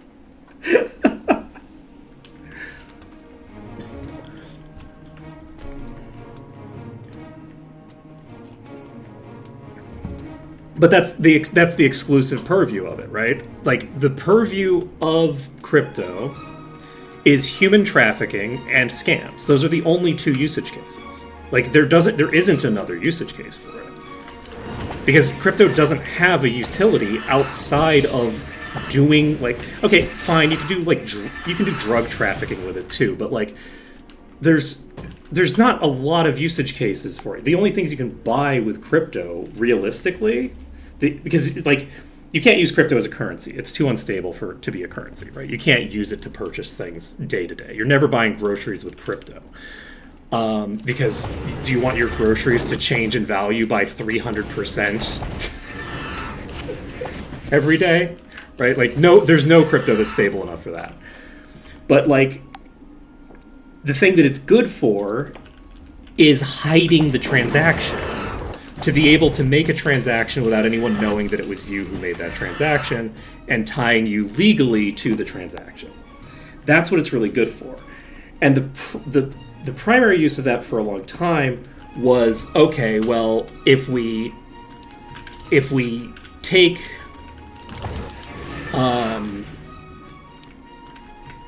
this, we can just do a bunch of illegal stuff, right? With it, it's good for doing anything illegal. If you're doing something illegal, crypto is probably a decent way to pay for it, right? That's something that I will give. That crypto is good for doing criminal behavior, right? Generically, it's good for paying for criminal behavior. That is. But outside of criminal usage, there just isn't a lot there. That, like, there's nothing that makes crypto a superior form of anything. Like, there's nothing that a currency does that crypto does better, and it doesn't have unique functionality, right? the thing that makes crypto what it is that it's good for doing illegal things. And the other thing that it's good at is making things that are illegal not illegal anymore. There's a bunch of stuff that if you're using real money to do it, it's a crime that is the standard practice in crypto communities. It's just what you do in crypto communities because it's not illegal because it's not money. It's not regulated as money. So because it doesn't fall into any of the restrictions that on your behavior that it falls into some of but not all of the restrictions on your behavior that real money has, you end up in a situation where you can do a bunch of things that would be explicitly illegal but are not. Things like rug pulls and stuff like that are, broadly speaking, not illegal, right? Like, unless you can prove very specific things that crypto makes it very hard to prove by the nature of what it is. Its nature makes it hard to prove things.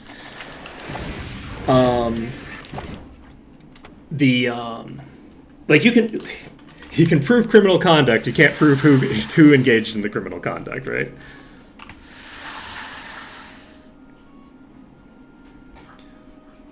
But the thing about that is that I don't buy for a second that the state can't track you because the state knows exactly who your crypto ID is. The thing is that your anonymous account is only anonymous as long as the CIA doesn't want it to know. Because as soon as the CIA wants to know, like, Facebook is watching you do every transaction that you're doing. Like, the thing that just came out where Facebook had a back door into every person's phone, they don't just have a back door into your phone. They have all this information is fairly well like you can't transmit data without the CIA having access to it. You can't. You believe that it's anonymous because the CIA doesn't have a reason to come after you personally, but that's not true. You are never anonymous on the internet. If the CIA wants to know what you're doing, they'll know. Because it's the CIA. They can just buy it. Like the guy who just assassinated those Minnesotan the lawmakers in Minnesota, that guy just bought their addresses off the internet. A random dude just bought their addresses because everything is known. No, that's not true. You will be tracked, and you are being tracked at all times, because every site is tracking you. The key is whether anyone bothers to look at you. If the CIA looks at you, for any reason, they know everything that you have ever done. They will know everything that you have ever done the moment they bother to look. Because it's been established multiple times in multiple courtrooms that every single major company is spying on you. They keep doing it in the open, and when they hide it, they periodically get caught, and it's found out, oh yeah, Facebook, if you had anything that was touched by Facebook at some point, right? Like if you have WhatsApp on your phone, they tracked every single thing you ever did on any browser on that phone. Everything that was done in any browser, including the stuff your phone is doing on its own without your consent, which it's already doing. Like all the stuff your phone is doing automatically, guess what? Facebook knows that too. So somebody knows it. Every personal bit of detail that you put on the internet, including things that you don't put. If your friend ever tags you in a photo, guess what? Anytime you walk past a CCTV device, Facebook knows you did it. But that's the thing. They can cross-reference your physical location. If your specific device for your private stuff is connected to the same Wi-Fi, it's no longer private. VPNs don't help with that. VPN doesn't help with location tracking stuff. Location tracking tells them that you're in the same room. They know what room you're in. They know who you are. They're not tracking you. Like, if you're talking about your phone, if you have, like, a separate phone that you do set things on, that phone has trackers in it, and you cannot turn them off. You can't turn that off. You can try to turn it off. It doesn't actually work. Again, there have been multiple court cases that have established that the CIA told them to put in backdoors so that they can always turn on your tracking devices at all times. All these things come out in court. When they're like, "Oh, well, how did you know that this drug lord was here?" Oh, well, see, the thing is, we had Android install a failsafe so that if we want to track a device, we just turn it on, and so we turned it on. But the key is that the CIA isn't the only group that can use that. Anybody can use it. Anybody can use those back doors that the CIA puts in there, right? Like, because they're just a back door. They're just like a thing that you could it's a door that just exists for anyone to use if they know how to find it.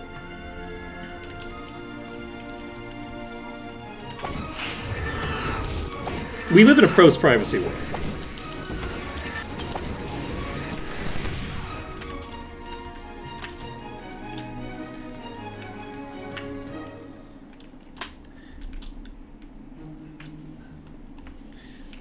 I'm waiting on the question.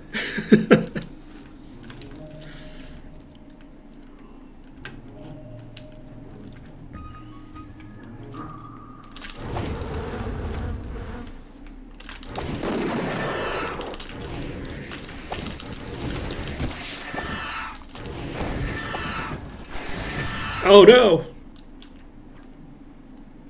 Let's see.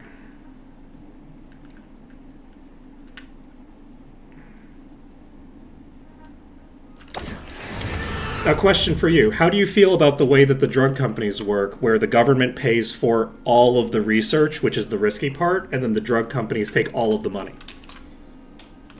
How do you feel about insulin? What company invented insulin? Where did insulin come from? The thing that saves the lives of diabetics every single day, that costs an arm and a leg? Insulin was made on public dollars. That technology was invented using public dollars. The COVID vaccine was invented using public dollars. It was the money that taxpayers paid. And they paid for it, and pharmaceutical companies take all the money. And that's true for every industry. Every industry is getting kickbacks from the government.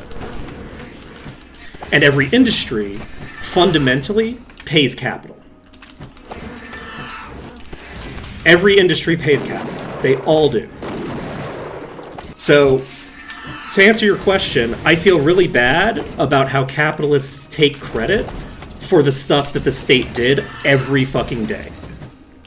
That's not a US thing. That's a global copyright system thing. That's a global patent system. Intellectual property law is such that companies that have nothing to do with the creation of a thing,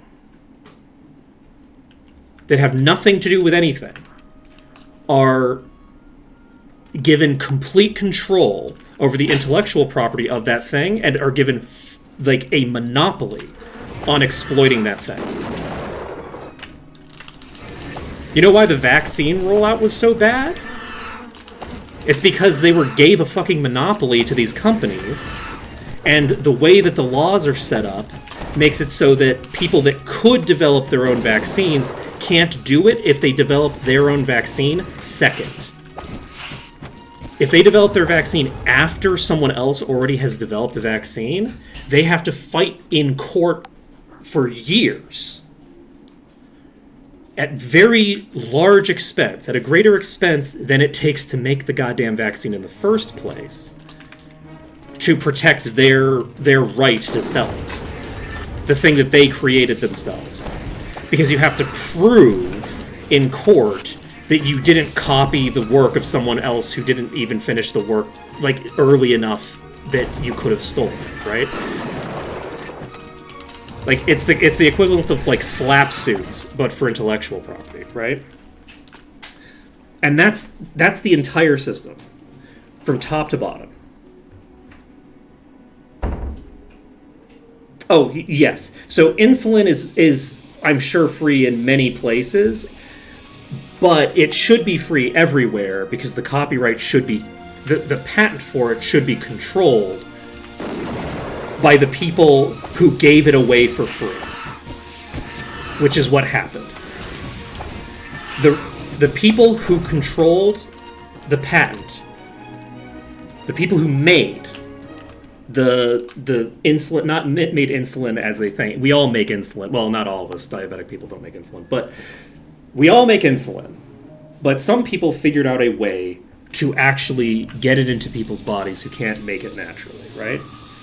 And those people sold the patent for it for $1 because they wanted it to be used for the good of humanity. And what it's being used for now is enriching companies. It's enriching specific companies that had nothing to do with its creation, right? Yeah, it's very cheap for the end user. You want to bet how much money your government's paying for it? Because American hegemony hits hard.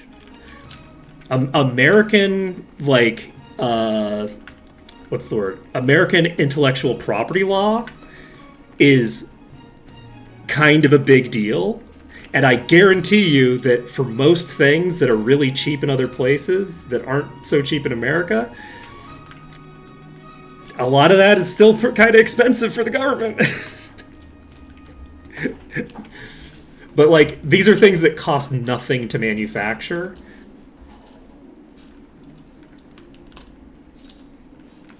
Oh, yeah.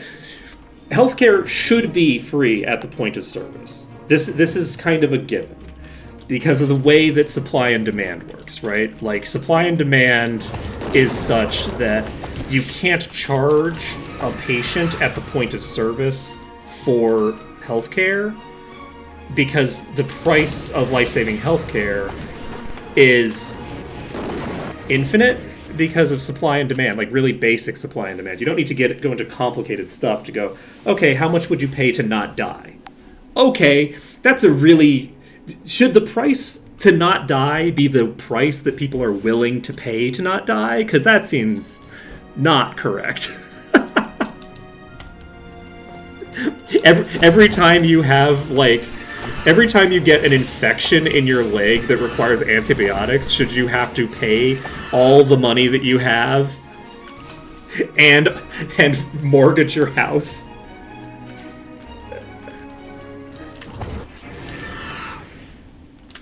Well, the thing is that even in places where healthcare is free at the point of service, there is still, like, things that are equivalent, right? Like, most places don't have just, like, free universal housing.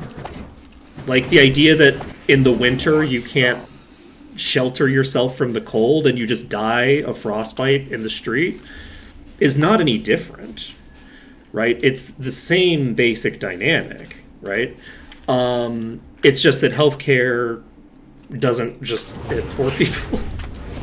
It doesn't hit just the most desperately poor or mentally ill. Like, mental illness is a component in homelessness as well because of a variety of complex factors. But suffice to say, some of the reason that people are homeless can be because of mental health issues.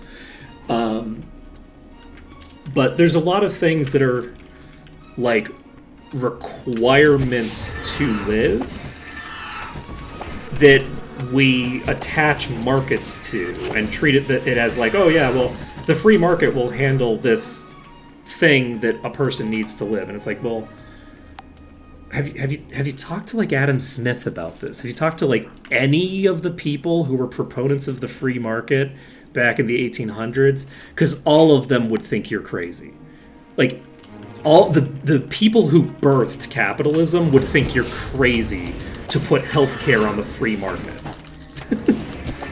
They'd all go, What are you talking about? You can't put that on the free market. There's no supply-demand curve. What are you talking about?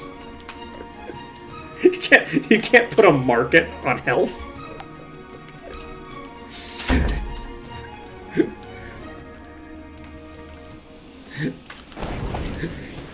What are you going to say next? That people need to pay to be able to eat? That's crazy talk. They might actually be fine with that, because healthcare is a specialized service that's easier to monopolize than food production. So I think that there's a decent chance that if you were to ask people like fucking Adam Smith, I would have to look at their writings. I haven't read a bunch of their work. I have heard people describe some of their comments, and I've seen some quotes from them, but I've never done a lot of research into them. A lot of that stuff is very very specific to Industrial Revolution dynamics, where it's like, okay, well,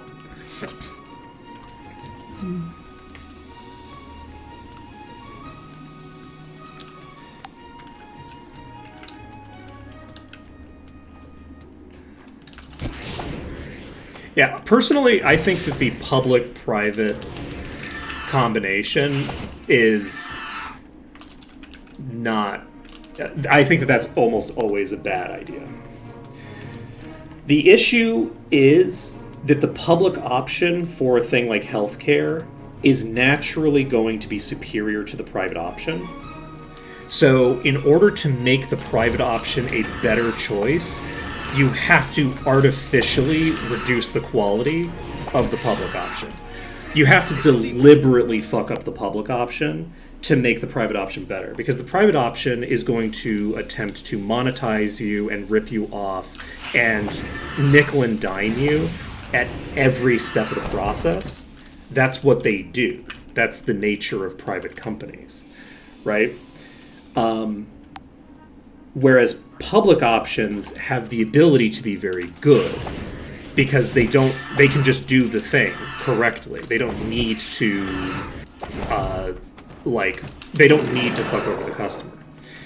However, the people who are making the decisions on what the public option is going to look like are capitalists. That's incorrect, Malkuth. The people in charge of public health care are incentivized to make it bad on purpose in order to give money to the private industry and to justify the existence of the private industry. That is why public options are bad. Public options are bad because the people in charge of them want them to be bad. And they say it out loud.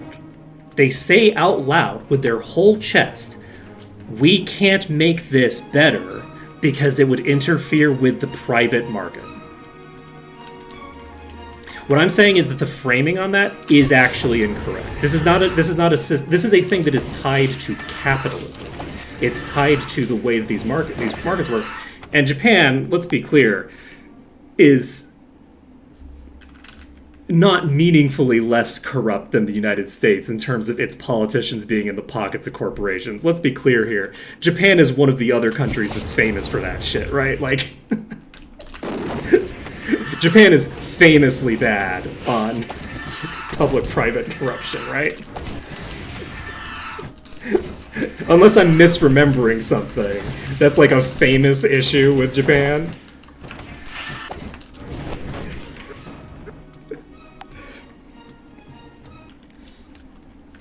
But so to give an idea of an easy example of that, because this is I live in Singapore. I don't live in America, but Singapore is subject to all the same pressures that America is, and so you end up with similar issues with the private public split that you would anywhere else, because it's just material conditions, right? It's just, we all live in a capitalist system, right? Even people who pretend that they live under a communist system like China. China is a capitalist country. There's no non-capitalist nations out there. So, okay, maybe North Korea? Maybe North Korea, but I have no idea what their economy is like. Like, non-existent. I have no idea what the hell the North Korean economy is structured like. I would assume it's probably a state capitalist country, but I don't know. But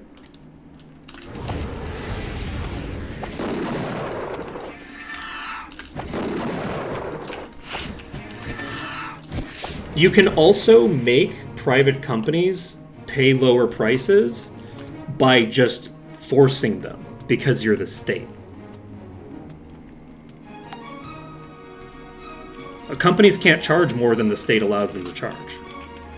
So you could just have a dude who's in charge of maintaining, okay, what are the prices allowed to be for this kind of a service? That's a thing you can do, and it's a thing that's done in some industries. I don't think it's a great way to handle healthcare, because the issue with healthcare is that you're constantly chasing after them trying to fuck you over continuously, right? Like, at every step of the process, every private company, their function, their purpose is to rip you off. Right? The purpose of a private company is to take every dollar it can get. And they will take those dollars in giving you sawdust instead of grain.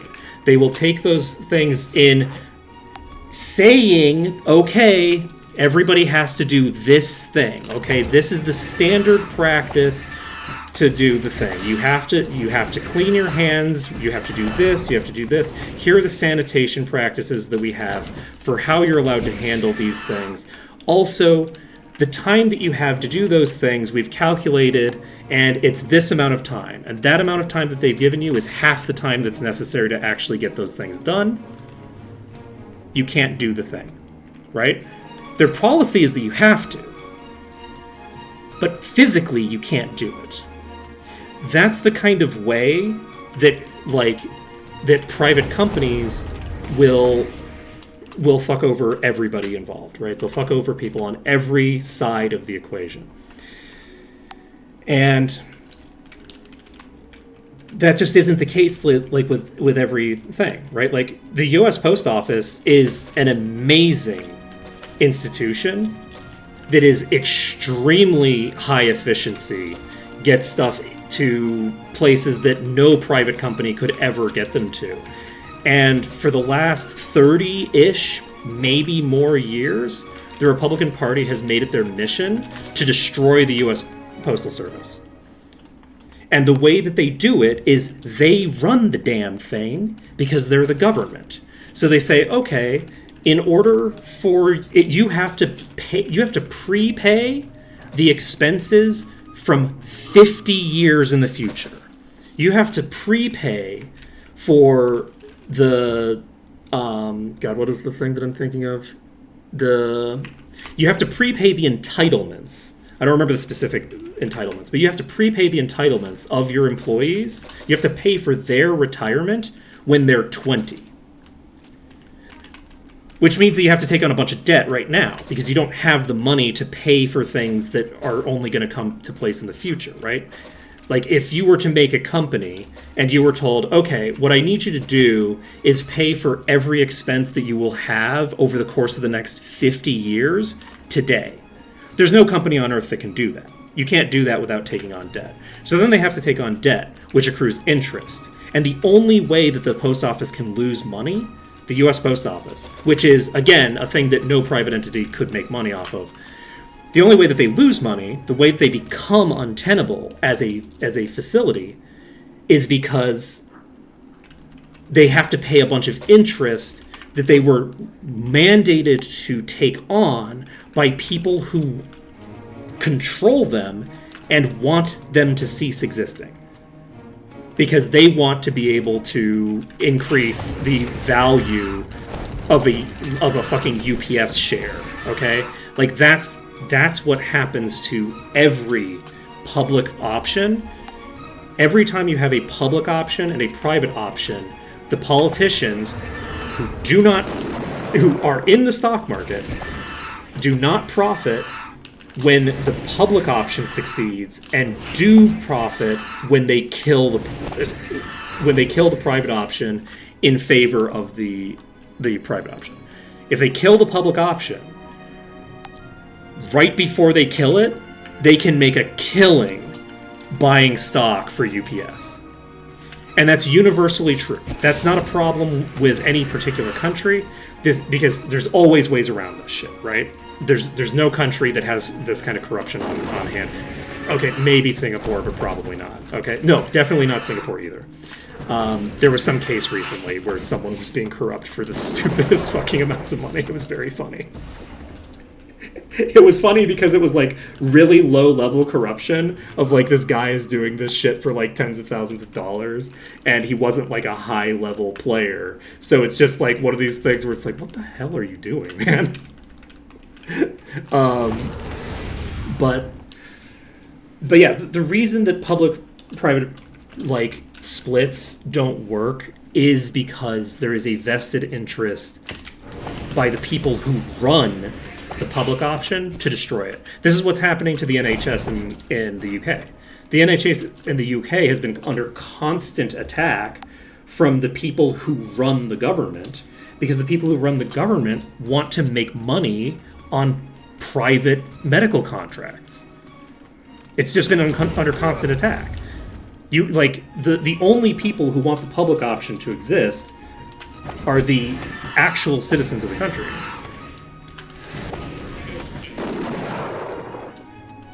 NHS is the British thing, and it has problems with it. But the thing is that these public options don't have problems in a vacuum. And the problems aren't intrinsic to them being public options. The problems that they have are intrinsic to the fact that the people who run them don't want them to exist, right? Like, it's kind of like some of this is more or less hidden, right? Like, so the person who is currently in charge of the education department of the United States, their job is to prepare the education department to be destroyed. And that's not me saying that. That's the people themselves saying that. That's what Trump has said. I'm putting you in this position with the hopes that this position will no longer exist because we will have destroyed this department. This department will no longer exist by the time I'm out of office. That's what they're saying out loud. They're just saying it, right? This isn't conspiratorial talk. They're just saying, we're putting these people in power for the purpose of dismantling this institution that's really important.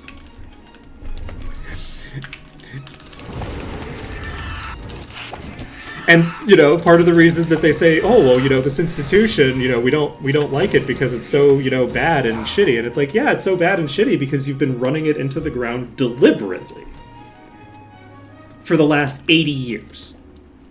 For as long as you have, as long as your party has had a platform, they have been directly trying to interfere with this.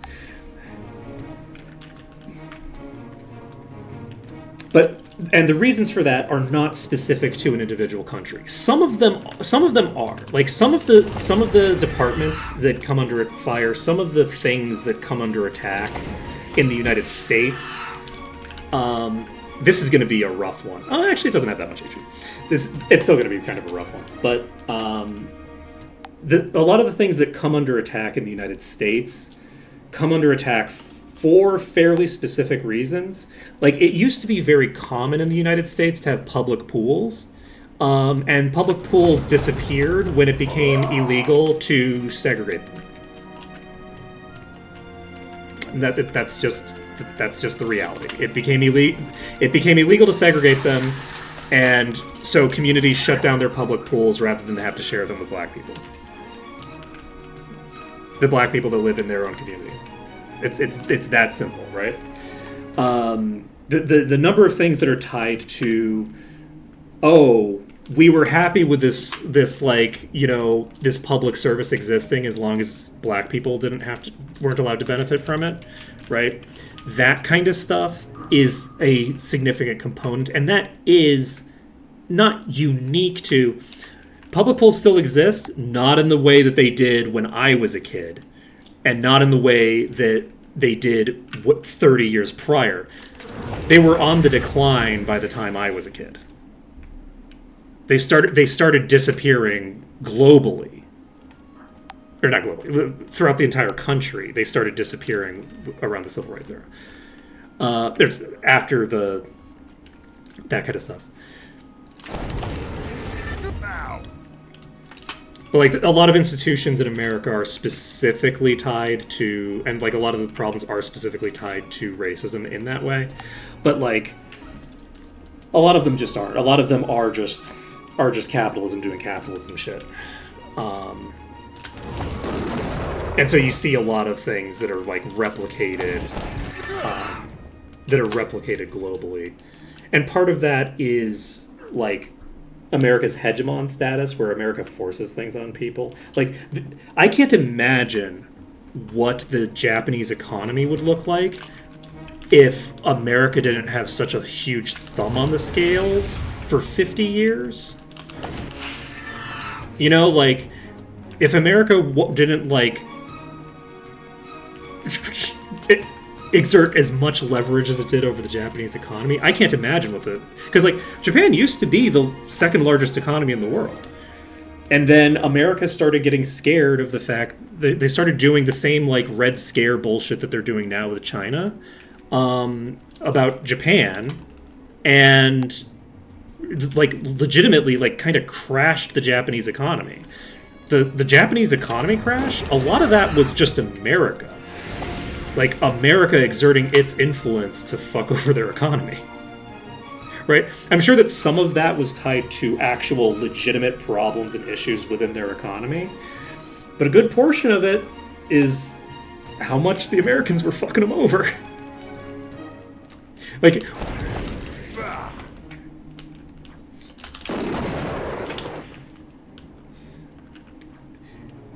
I don't know that innovation has necessarily ever been a particularly strong component of the global economy, but Japan is also objectively more innovative than the United States is in almost everything. Like, outside of maybe like tech bubbles, but the tech bubbles really didn't start to hit until like 20 years after Japan, like Japan's economy crashed, right? Like, because America doesn't innovate with real shit. America just makes new scams.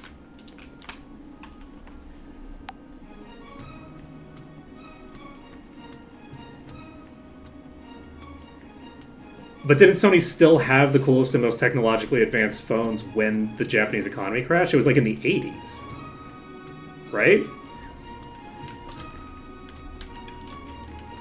It was like the 80s or the 90s. Like, Japan was technologically more advanced than the United States, like, companies. Well past the point that their economy crashed. Their economy crashed, like, when I was a kid, I think.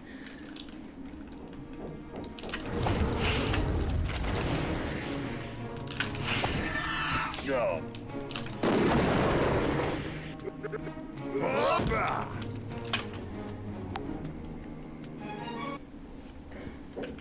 Yeah,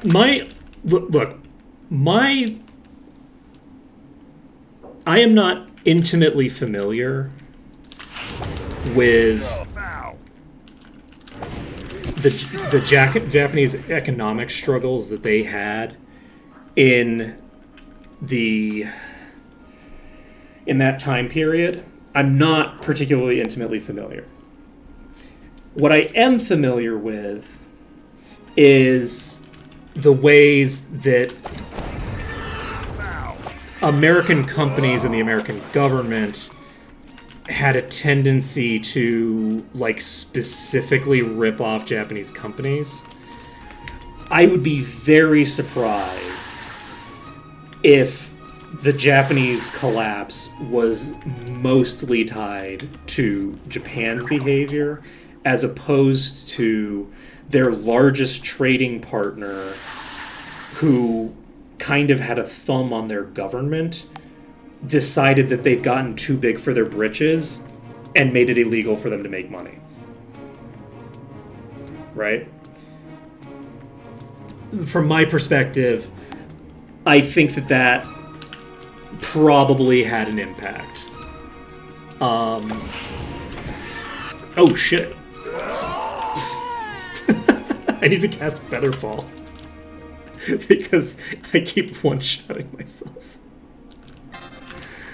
Oh boy. Hopefully this doesn't kill me as I'm trying to escape. I don't have a good angle to retreat here. But yeah, I will not try to make the claim that I am an expert on the Japanese financial collapse. But I have so much random information about the dynamic between America and Japan in that time period that, like, Japan lived or died based off of America's decision to allow it to live or die. I think that is a very reasonable thing to say. Because of the sheer amount of control that America had over the Japanese economy. Okay, I'm just going to be so happy when we finish this reflector. Let's see. I don't know.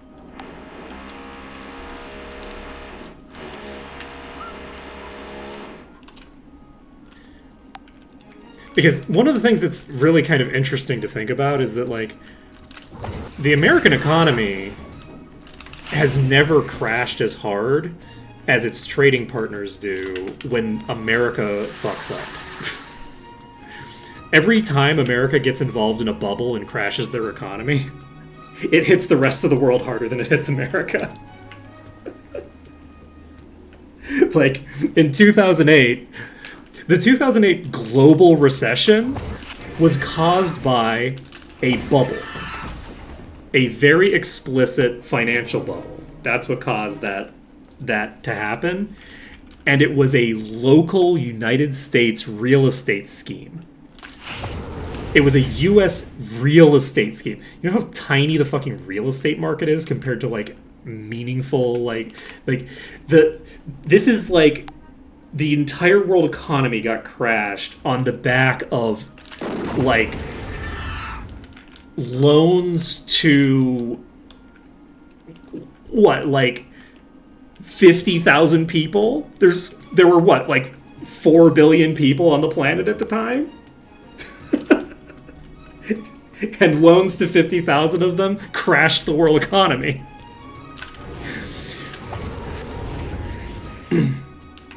So, like, whatever bubble Japan had going on there that permanently destroyed their position on the world stage, it was not just whatever shenanigans they were up to in their tech sector or whatever bubble sectors they had that, like, local, like, corrupt bankers or whoever it was that was involved.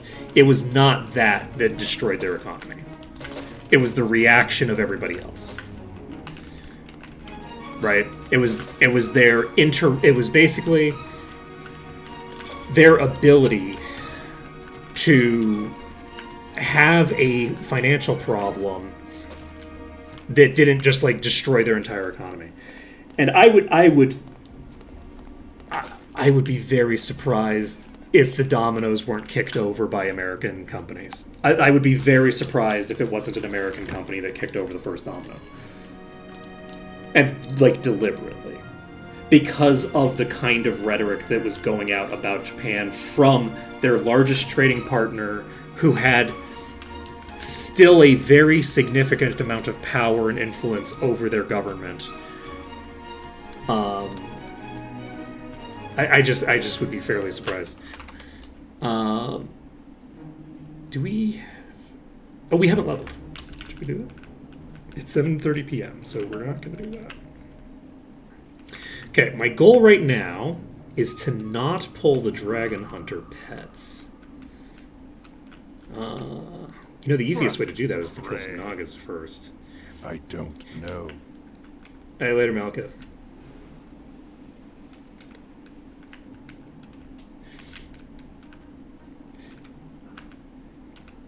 Nighty night. See, Astro Kitty, you picked a good topic. Well done. Well done. How much time did we get off of this ostensibly crypto discussion? Okay, I need to turn this on.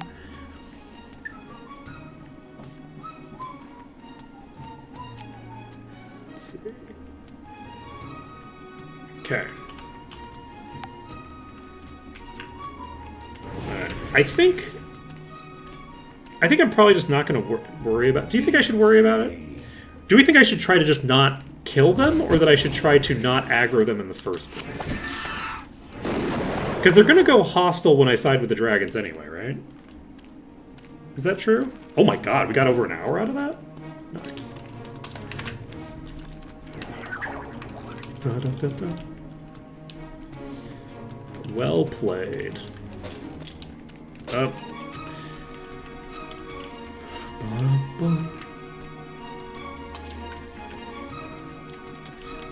So if I pull you all... Okay, so having one that's hostile here doesn't pull the others. It is tempting to try to do this without pulling the dragons. But I don't really see much reason to bother.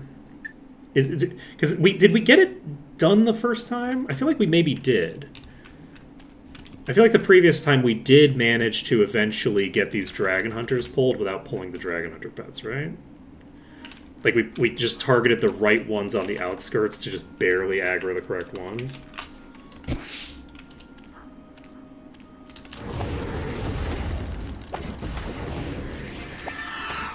Oh, right, yeah, you can do that. I forgot. Oh, right, I can fly. What am I doing?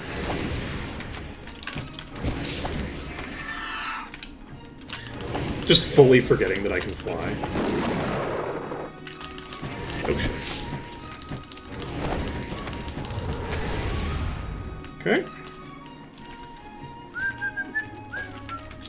Yeah, we should be able to finish up the Dragon Quest here. So you're an Archangel now. We have access to GM, right? Do we have access to anything new? Enlightenment, GM. Meditation Master, which we already have. Okay, tomorrow morning we need to remember to train.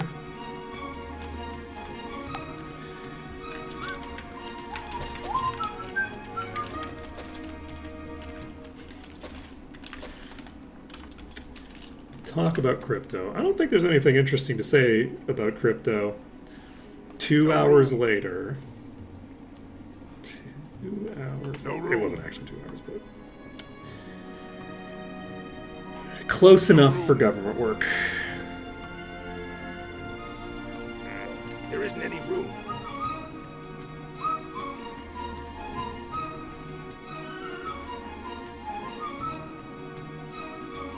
I have too much. I have too much. No room. No room. Worthless. No room. There isn't no room. Yeah, one of the things that I do find the most interesting about the world is the dynamic of how, like... So, like, the term close enough for government work used to mean, like, up to the highest standard of quality, because that was what was expected from the government, is that they had the highest quality of everything, right? And that was true for a long time. Okay, I did not manage to pull without guarantee. You know what?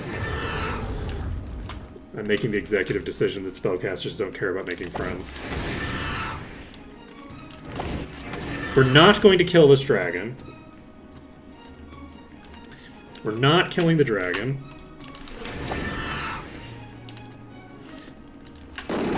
They're melees. They're fairly easy to just dodge around.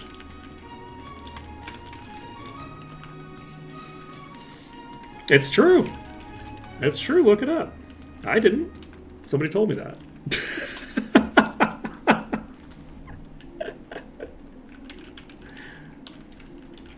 But the thing is, it is true that the government things are expected to be better in a lot of places because the government can do better than a private company can.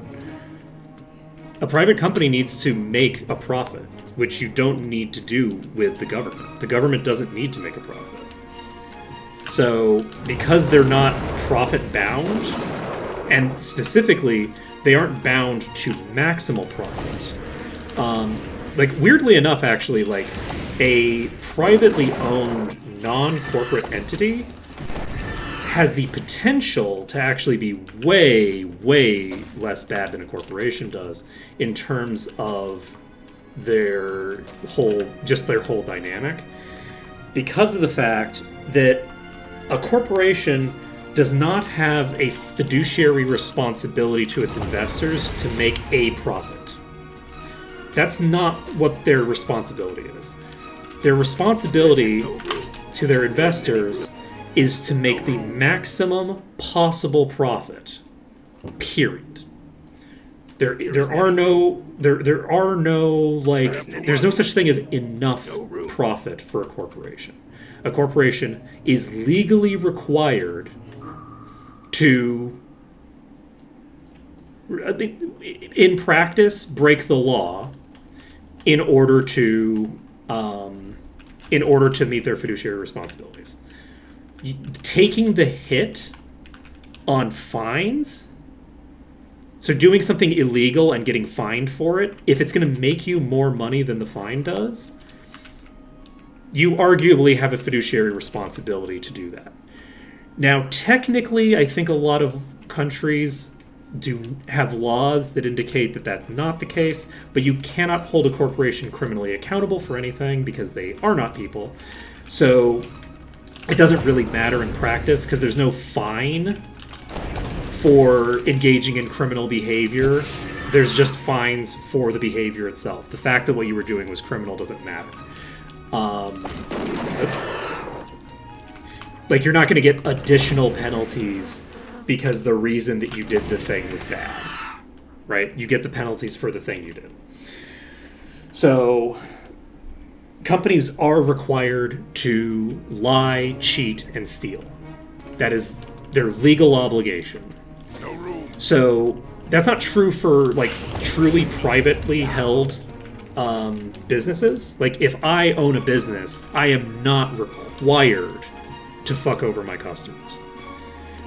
If I own a publicly owned business, if I have investors, I am legally required to fuck over my customers every way that I can.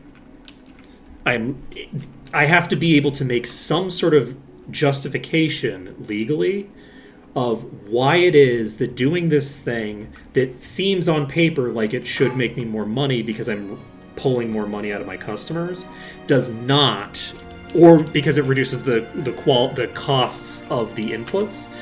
I have to make a justification for why I am not doing the thing that reduces the quality of the product, which is a thing that the public, like an actual like government, doesn't have to do. The state doesn't have to justify why it's doing good things. A company does. A corporation does. Every step of the process, it is illegal for them to do good things. They can only do the most greedy thing.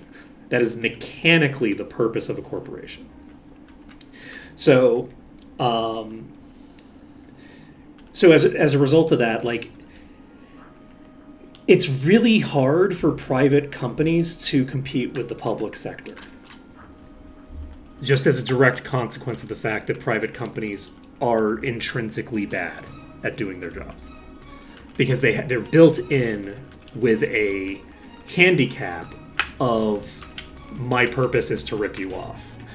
And you're not going to get the best service out of a company that is legally required to screw you over if it'll make them an extra dime, right? Because the idea that, oh, well, companies have to do competition for like your dollars and this, that, or the other thing. Companies are very good at creating local monopolies. They don't actually need to compete with anybody, when it's much simpler to just create local monopolies. If they can't get like a global monopoly, they'll just create a local monopoly, right? And so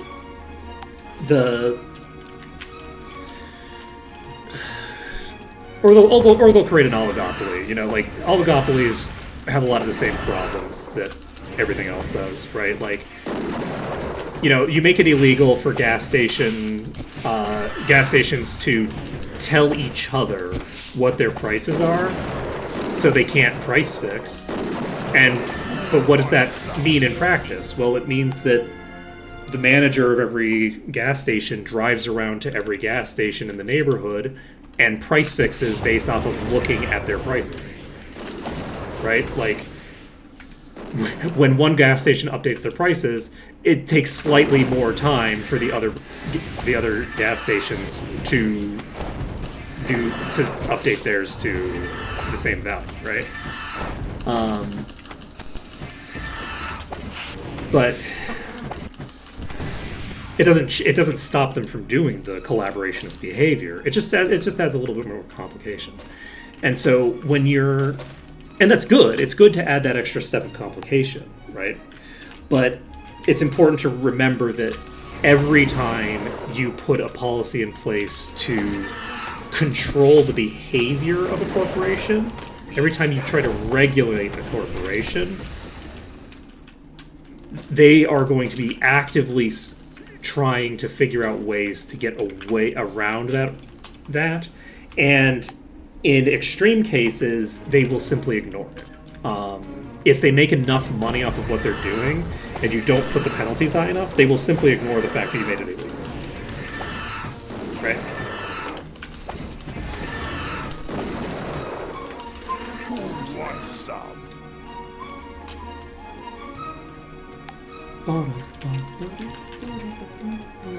I mean, they don't ignore it. They price it into their accounting.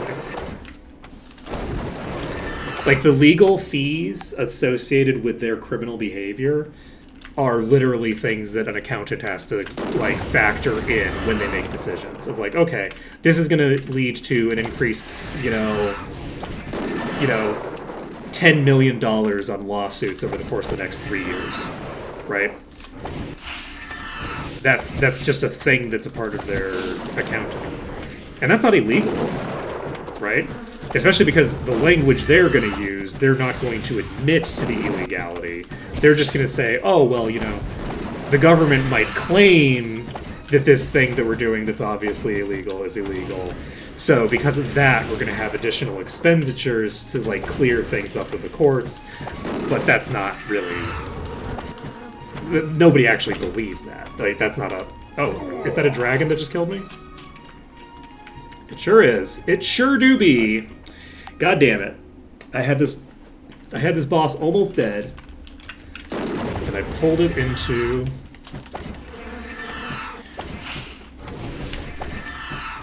one of them folks. I shouldn't have done it. I shouldn't have done it. I should have tried to pull without pulling the dragons. Should have done it.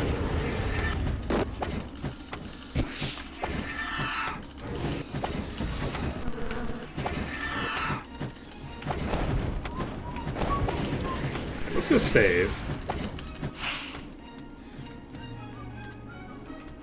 Pop over here. How close are you? Not very, but not very far either. All right, we're gonna Google close enough for government work right now. Close enough for government work. Work phrase origin.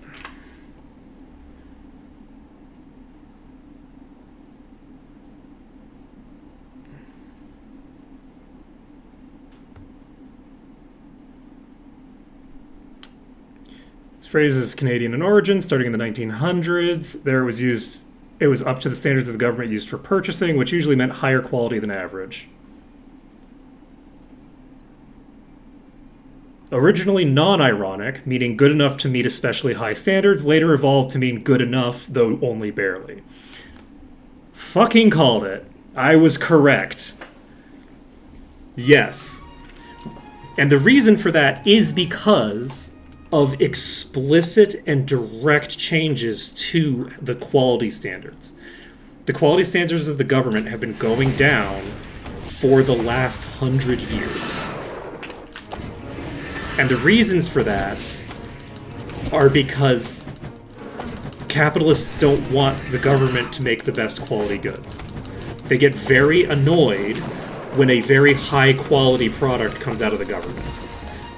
And, spoiler alert, every politician is a capitalist. And they are ideologically opposed to the idea of the government. They're not all ideologically opposed to the idea of the government. A decent number of people in the government are not. Though we are also seeing, with the rise of explicit fascism, instead of like neoliberal, neoconservative dynamics, we actually might be in a situation where the quality of some sorts of government stuff might start going up again, because a fascist wants glory for the state. Capitalism isn't good enough for a fascist. Capitalists and fascists are not quite the same thing. They just work together a lot of the time. So with the rise of more explicit fascism, there is actually a decent chance that like certain types of things, nothing good probably, because again they don't really want good things to happen. But the quality of certain things, well, though, I guess those things never degraded in quality. Maybe they did, actually. Boeing is pretty bad now. And Boeing is like a military contractor. So the quality of military contracts have actually deteriorated dramatically recently.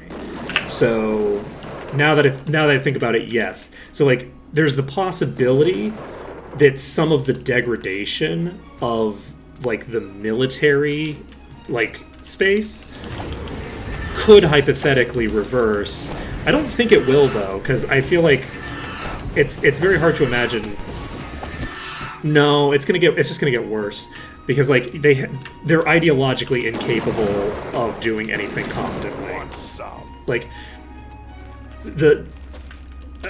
people may or may not be familiar with this, but there's this whole like warrior mentality thing that they sell to cops in like training seminars, and there's the person who's in charge of the U.S. military is planning on bringing that to like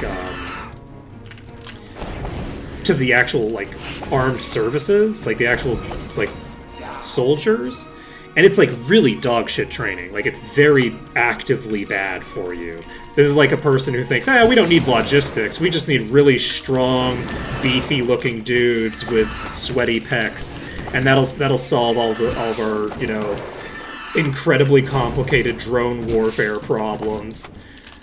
So yeah, I'm not anticipating that the military gets stronger as a result of this. The military is going to get worse. 100%. There's no shot that they get any better, just because they're ideologically incapable of it. Yeah, one might say he's a tool of capital.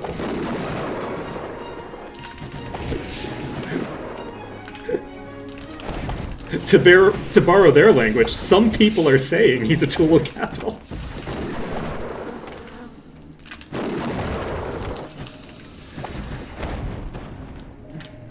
The military has always been a very, like, neoliberal, neoconservative organization. Like, cops are more explicitly fascist. The military really, historically, has not been.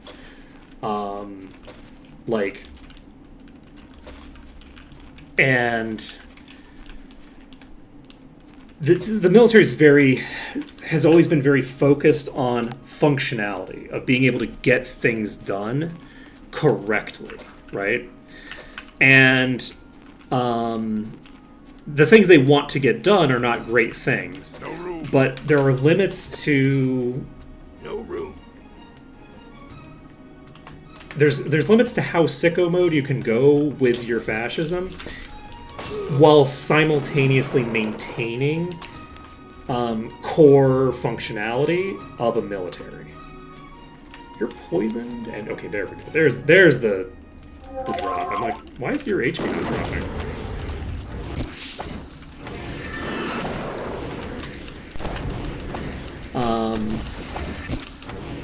But yeah, there's now an attempt to... I mean, there's always been an attempt, but it hasn't been a top-down attempt to, like, turn the military into a more explicitly fascist institution.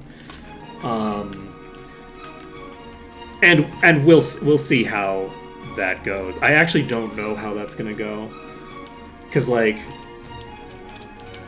the military-industrial complex is clearly still in charge, right? Like, you know, Trump did not want a war with Iran, and he's getting a war with Iran because the military-industrial complex wants a war with Iran. They sat him down and said, this is happening, and he said, okay. He went to one meeting. And did a complete 180 on his policy on Iran. So, you know, someone had it talking to him, right?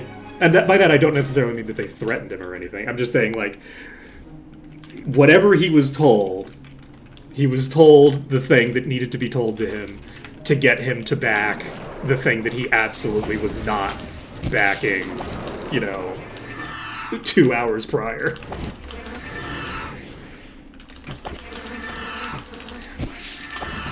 Though, did he back off on that again? Did he taco on that too? Because I haven't seen the news today. I saw like a title that maybe implied that he was waffling again.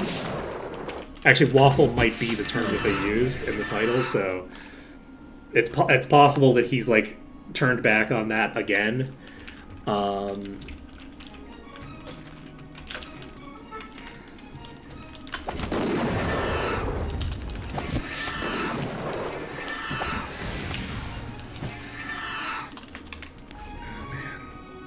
My country is in a wild state.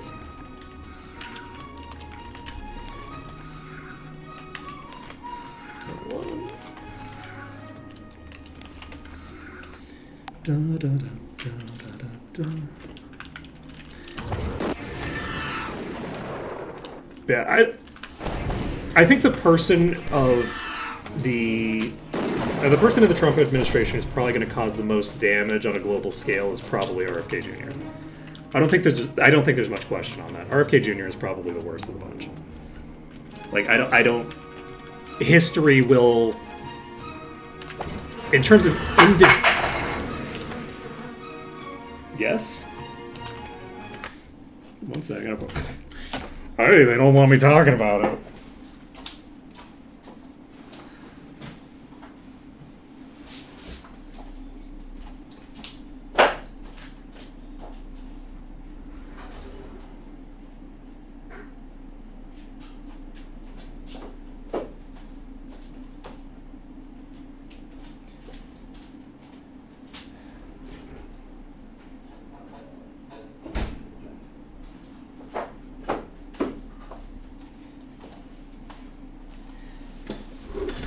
Yeah, like, RFK Jr.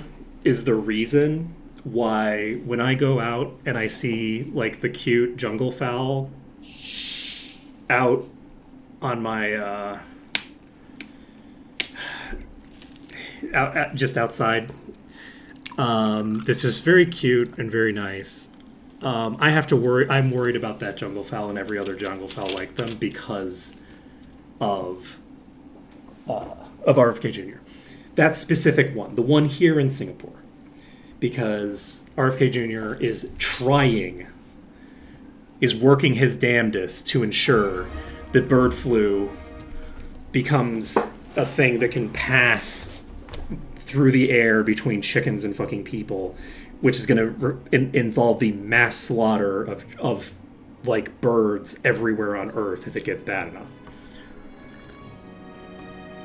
And that right there is like not the most of the worries of what having a psychopathic anti-vaxxer in charge of the American healthcare system can result in.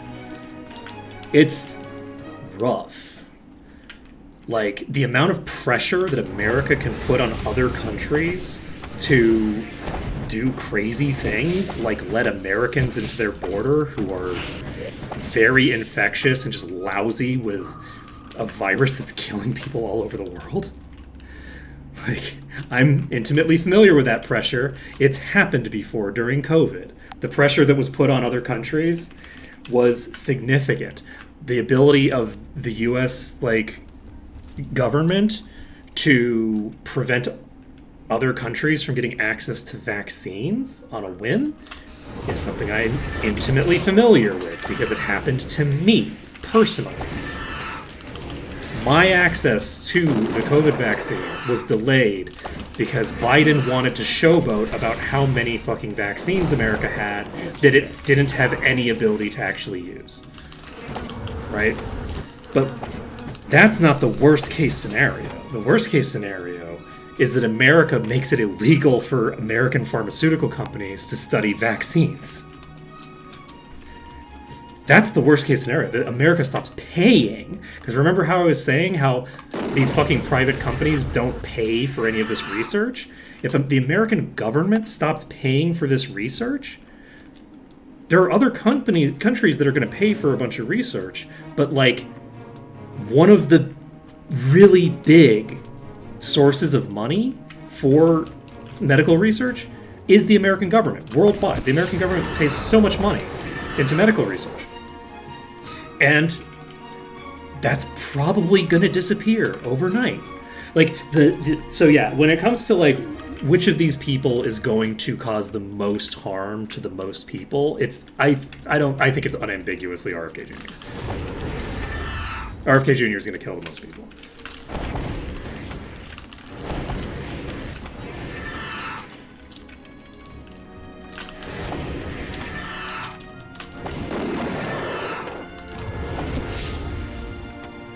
And I do say is going to, not can, because he will. There's no question about it at this point. The things that they've already done are going to have long-standing consequences on global health that they're just going to kill so many people. Millions of people are going to die because of individual decisions that have been made in the last 2 months. It's really mind-boggling to think of just the kind of damage that's gonna happen about that. We've done it. And yeah, the things are not gonna go great for vets either. One of the things that vets need that's very important is access to healthcare. So speaking and obviously everybody needs healthcare. Vets need healthcare specifically more than other people do because they often have a lot of medical problems that are associated with their service, whether those medical problems are mental or physical, because they have both. There's a huge amount of physical and mental ailments that they have to deal with that are specifically caused by their military service. And the government has always been bad about treating the people that fight their wars well.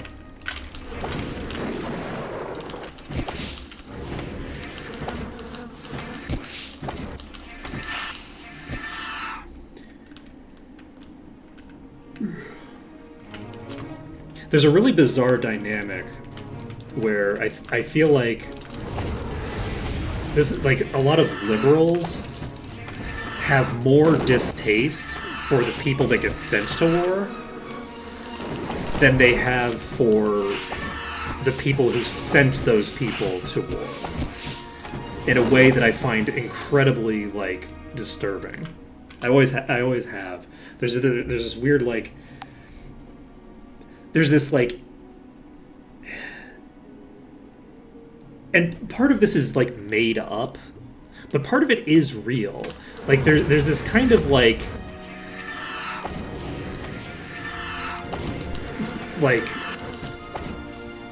I don't know, like country club liberal is the best way that I would describe it, probably.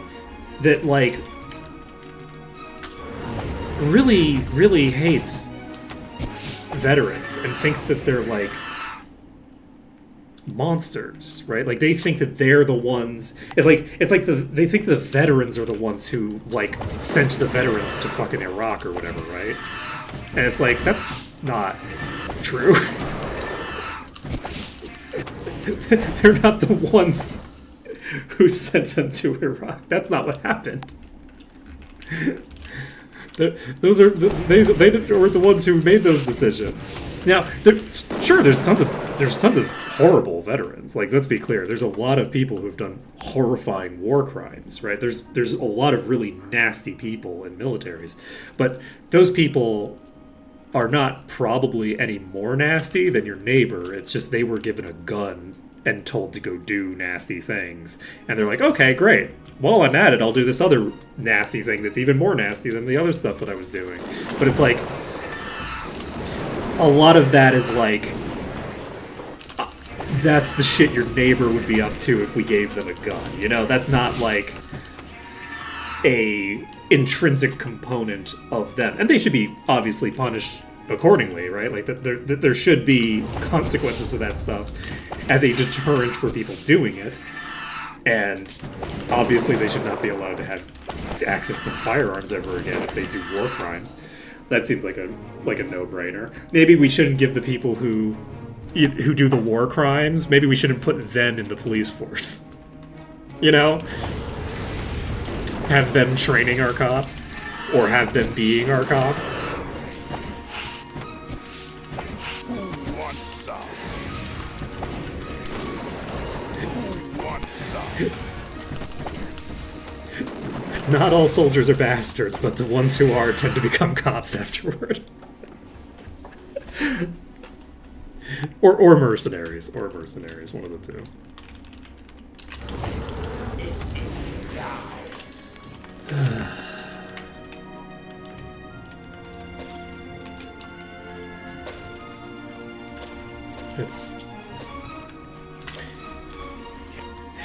It's a sad thing. No room, no room. I need to figure out. No. Okay, that's probably. Can I make space now? I think I can. Just need space for a sword. Are we close to morning yet? Hold on. That's not time. Where's time? This is time. Hey, it's 6 a.m. We could actually go train now, and we could also sell, I think? Well, maybe we can't train. I'm just realizing now that we can only train if we go to a place that's high enough level for us to train, and this probably isn't high enough level for us to train. We don't need it. Berserk. Okay, both of them already know it. They already know this, too. That's very sad. Shit. I shouldn't have opened this chest. Okay, we'll come back to this chest in a second. Let's go sell. Inventory boss.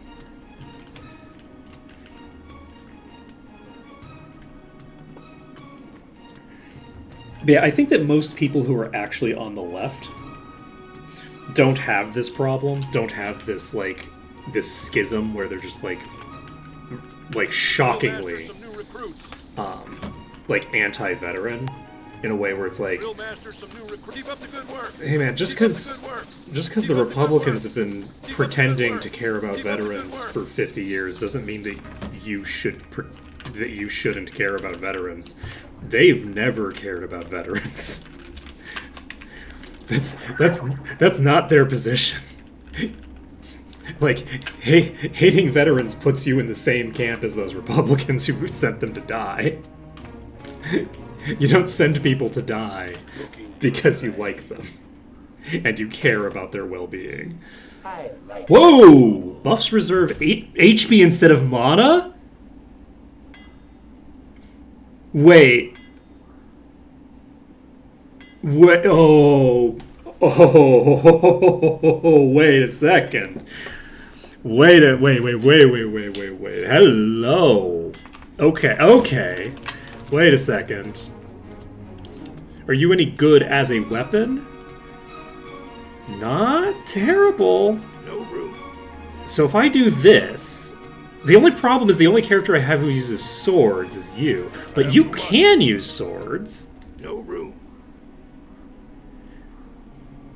So No if room. I were to do There isn't this, any room. I would reserve HB instead. I have a higher There isn't any HB room. coefficient than I have a magic coefficient. There isn't any room. No room. I think the last hour of stream might actually just be me tinkering with my inventory for a while, because we have a lot of interesting stuff in our inventory that I want to make use of. That sounds like a very fun thing to have. I don't want it on Jungle Fowl. Do you have sword? You have sword, so I could stick it on you. And this effect isn't only main hand. This also works on offhand. So because this works on offhand, I can actually do it with either hand. We don't have to do it specifically with that hand. Let's get meditation up to 20, shall we? Let's maybe get it up to 30. Now that we know that we are going to never have the kind of insane mana steal that I thought we were, I think I'm going to pump regen before I finish getting these up to the point where I can get Grand Mastery even. That's a bad idea. I shouldn't get that all the way up to GM. That's going to cost so much more. Getting all of these to GM probably costs less than getting that to GM on its own. Do we, for you, want to get this to GM? I don't think so. I think we want to pump Dark.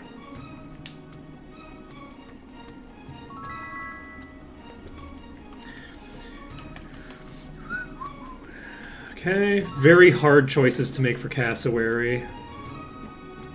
Okay, all of these are at the point where they can be maxed.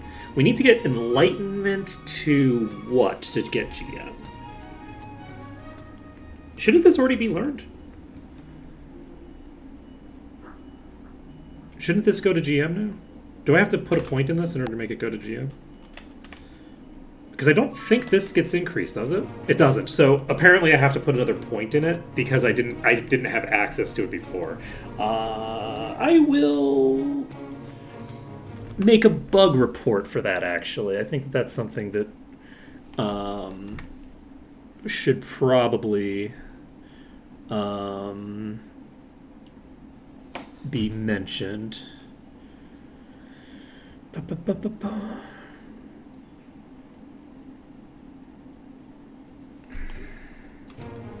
Let's see.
I can spell.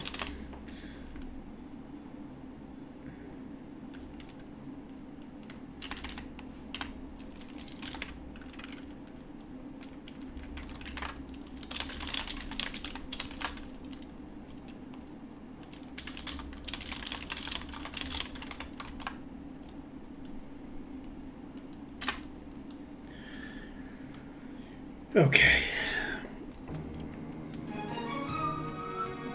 Okay, so what else do we need to put points in? You don't need this. Do we just keep pumping light? We can't dual wield. This requires 32 eventually, but we're running out of mana already, so I don't need to keep pumping this, I don't think. What do we want to put points in? Let's put points in regen. Let's just max out regen on this character. That seems like a reasonable thing. We're not gonna do that. Let's just dump light. Let's just put points in light. We'll figure out what other things we want to put points into eventually, but for now we're just gonna dump points into light. We don't know what we're gonna be investing in with Goose yet, unfortunately. We'll eventually be able to get this up. I think I'm gonna pump this to 19 because we'll eventually be able to get it to GM. We're going to get that to GM fairly soon. This requires 32 eventually. Do I want to pump meditation for now? Because I don't know which of these I'm going to invest in. I think yes. We're just going to pump in meditation on you. So we get a decent bit of regen off of that. And what are we doing next? It was moving so fast, I assumed. Let's see. We don't need it.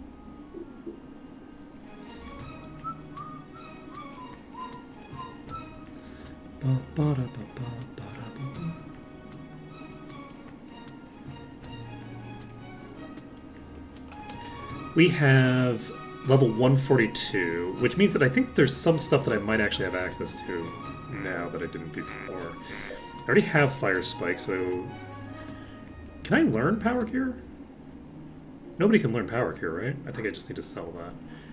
Town Portal, Lloyd's Beacon...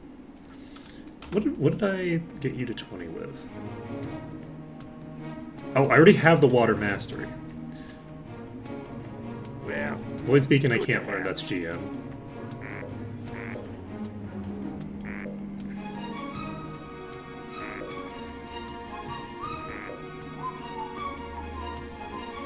can't learn that. Okay, we don't have mastery of that yet. Don't have mastery of that. Okay. Sure. We have a hat. We have a ring.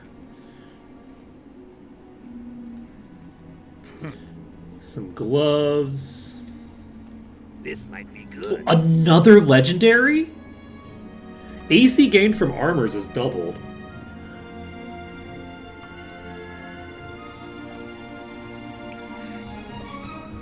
I don't need it. This is not an upgrade for me. You know what I need to do is get to fucking Harmondale. I need to get to Harmondale and deposit a bunch of these legendaries. We don't need it. We need to deposit our legendaries. We need to deposit our artifacts. All that jazz. Because, yeah, we don't...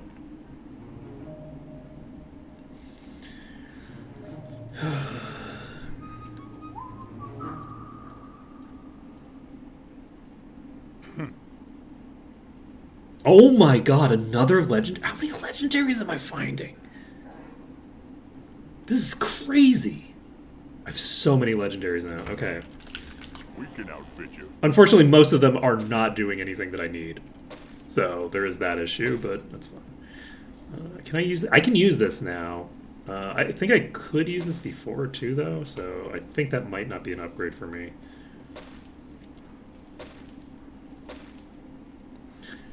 I don't think I need this. 226 to be able to use that.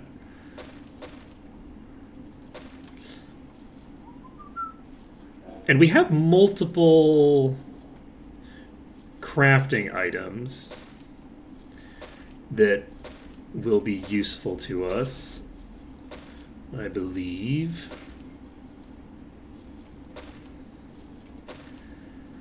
So...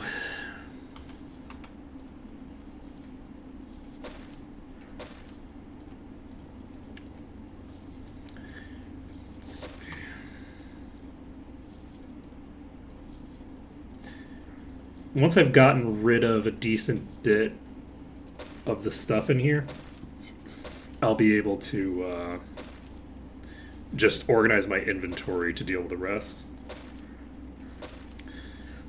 But yeah, we've got a lot of like random weapons and stuff, like a lot of legendary weapons.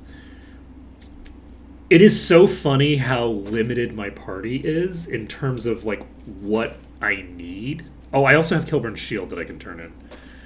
Let's see. We don't need it. A whole inventory here that we This didn't item's weak. look at. This item's weak. I might need that. I don't know if I need that or not, but we might.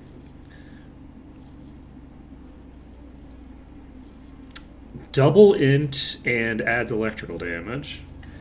Not terrible. Do I need this? No. So why am I not looking at it and selling it? This might be an upgrade for somebody. It does have all stats. I don't think it will be, because I hopefully have something better than just plus 24 int. But you never know. Especially for... Oh no, that effect... That affix doesn't work for that component. Never mind. Let's see. This is apparently an upgrade for you, so I guess I'll hold on to it. Alchemy, plus 10. Definitely want to hold on to that. We're going to need all the alchemy gear we can get eventually.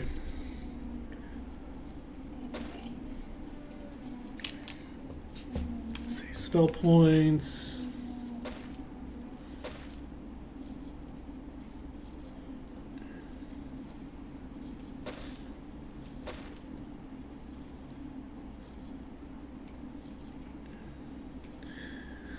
Okay. I think that we have made enough progress through our inventory that we can hit G. Might take a little bit, but I think we've sold enough stuff that I can just hit G. That'll sort everything. And we can get an idea of what we're working with right now. I have too much. Concerning that we're up to inventory 5 on our first character right now. Okay, weapon. So we have a bunch of weapons here that we do not need.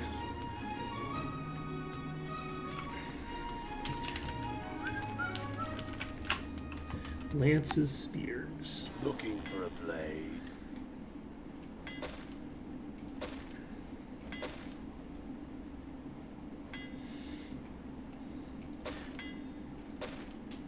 Feels kind of embarrassing to name your places lances, spears. You'd think that you'd sell, like, lances. I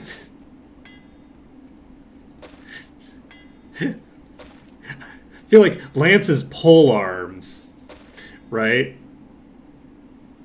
Feels a little bit more appropriate. It just feels like, I don't know, like...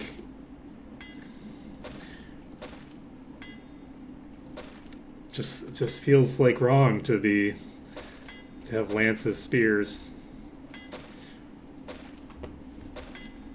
It's like they're too close. Like, I think it would be fun to be like lances, daggers, but to have the name Lance and make spears, not lances, is kind of very funny, because it's like you're so close to your namesake.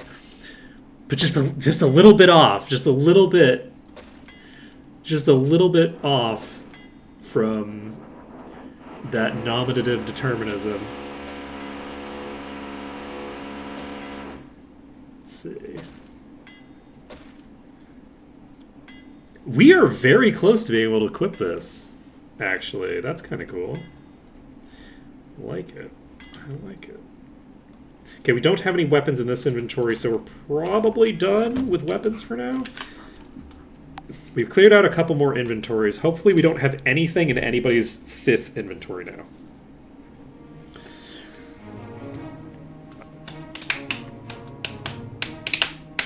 No room. I have too much.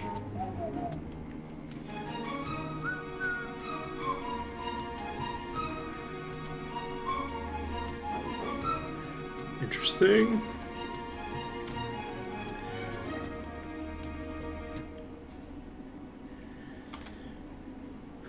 So, what is our plan here?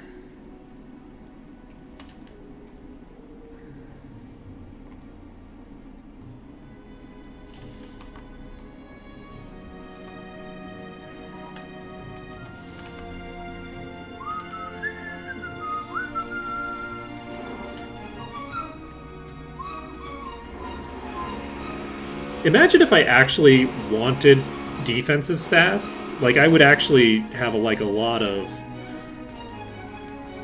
I would have a lot of work I could do with that. We need to get some Ascension bows. We've only got, like, the one, I think. We have a Club of Flame that we don't need to hold on to.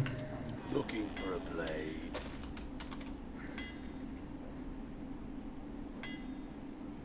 We have so many legendary weapons. Is it... Would on our other playthroughs, is this like a normal number of legendary weapons that we've found, or have we found a disproportionately large number of legendary swords and shit?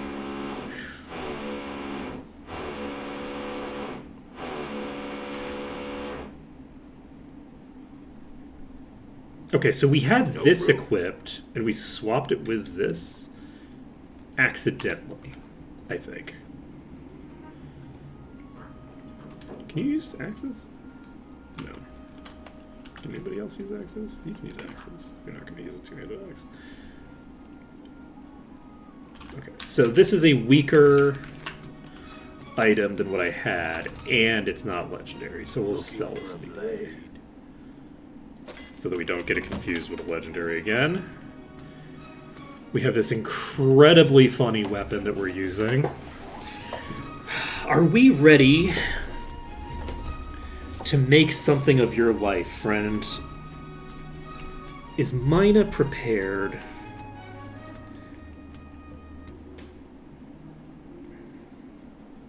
I can't use axes. I can't use swords.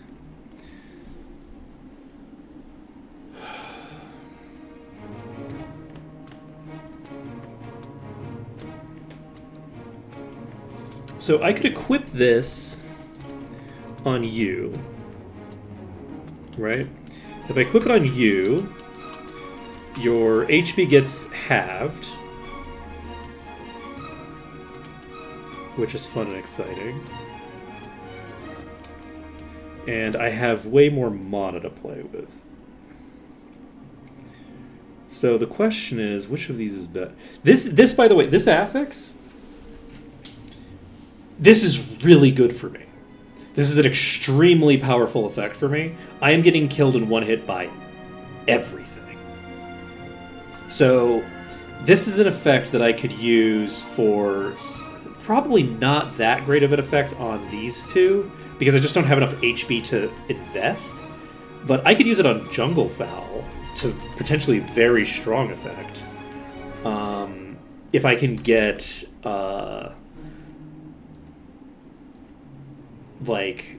if I can get like Hour of Power and Day of the Gods and all that kind of stuff, which I'm now realizing I should be able to have those by now, and I just haven't picked up the spells, I think, because some of them are Master, but some of them are Expert. So the ones that are Expert I could just have right now. We're also getting close to Murmur Woods. So let's take a look here. We need almost exactly one level to finish up here. And do we want to... Yeah, like getting Day of the Gods cast would be real nice. That would be a really handy thing to have. I think I'm going to go up to the Naga Fort. And we're going to head south. Once we've killed all the Dragon Slayers, we can complete the Dragon Quest. And I'm tempted to do inventory management. The thing about doing inventory management is I don't know what I want to yoink off of what. I don't know what I want to yoink off of what yet. So I'll have to think about it. I'd like to make something nice, and I think that maybe that's going to be a tomorrow thing. Tomorrow I'm going to try to create something really, really nice. And I know that I said that I was going to start doing more upgrading of random stuff in my inventory so that it's decent, rather than waiting on perfect gear to fall on my lap that I can turn into a permanent fixture of my party. I know that I said that, but you all know that I'm a liar, so it is known that I am a liar, and so you shouldn't have trusted me. You should not trust me when I say things. Jump. People who believe me are fake fans.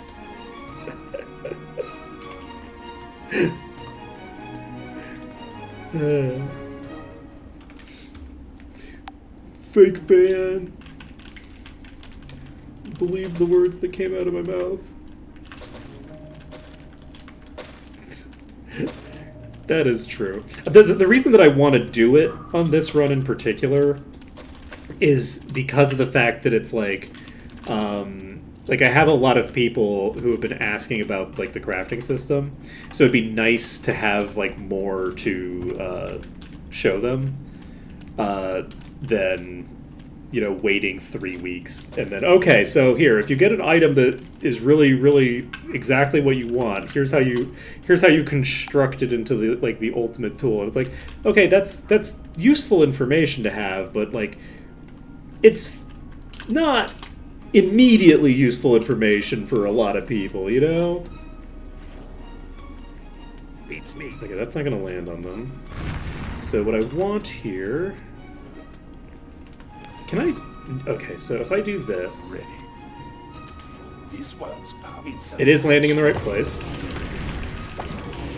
Okay, we're just taking like some huge pot shots there because I feel like we can get a ton. Yeah, look at all that damage we did in just one burst.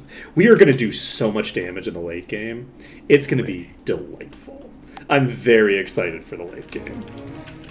Like, we are outpacing like enemy health by a large margin with our damage at this point. So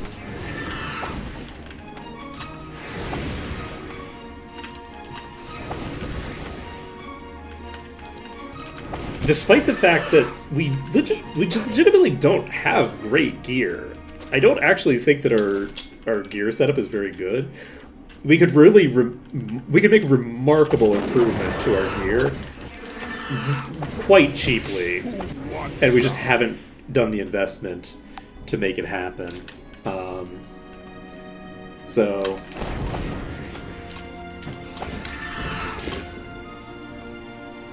rude.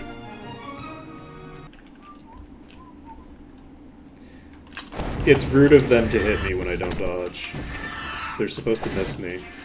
Who wants some? Okay, well... Yes, you're doing the double hit thing, and you don't have much of a sound effect, so... Okay.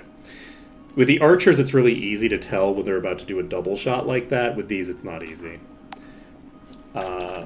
It seems like a... I don't know, like, what specifically it is that does it. It might just be things that have bows? Like, it might just be the things that have the arrow animation that do that. But they definitely do seem to have a, like, double attack that happens periodically where they just do an attack and there's no cooldown on the second attack for some reason. So, don't know what's causing that. But it happened in front of Malekith, and Malekith didn't seem to think that it was notably a problem. So... Like, there was discussion of it in front of Malekith, so whatever the thing is, it seems to be working as intended. Who wants some?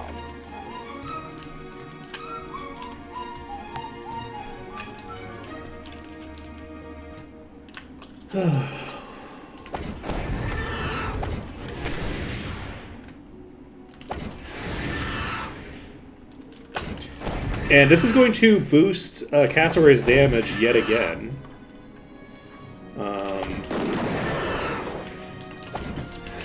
Cassowary doing a lot of work.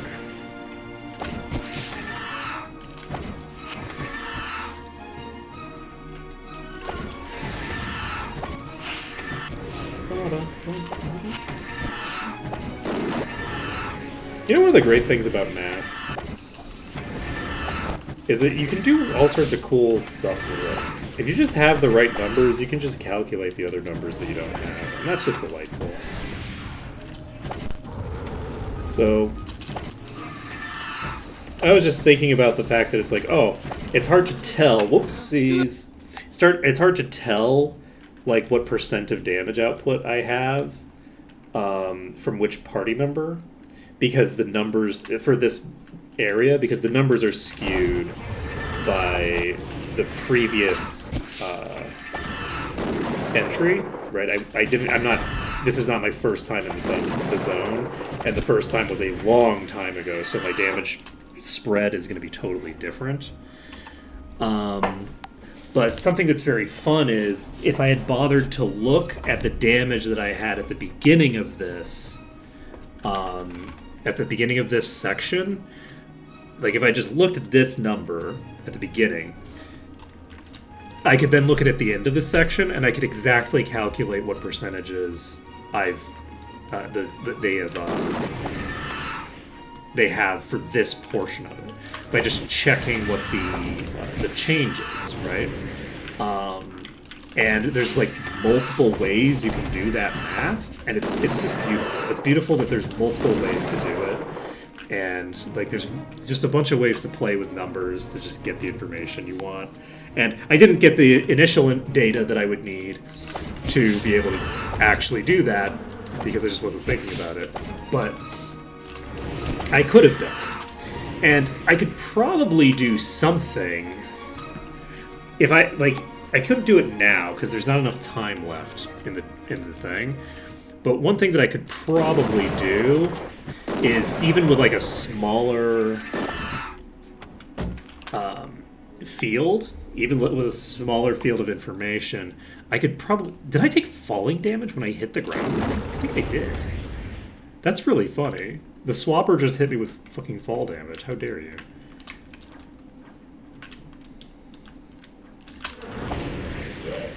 I wonder if that's normal, where if you're too high up and they swap you to the ground, you take damage, or if it was on a slope. I'm actually going to find out. So we're going to save the game here, and it's not on a very steep slope right now. So what we're going to do is we're going to wait for it to hit me. We do take the falling damage. Interesting. So if you get swapped to the ground, you take falling damage. Is that...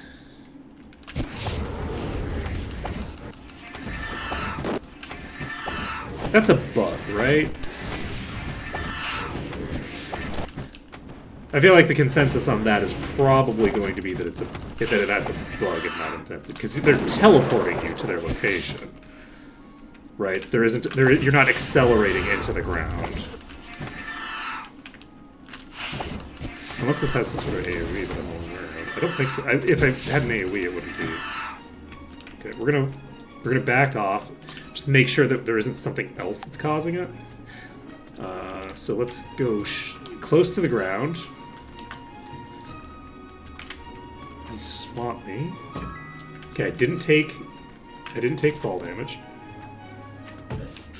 And everybody died. That's the fall damage. Okay. So yes, we're taking fall damage. I can also check if I cast Featherfall. Can I do this?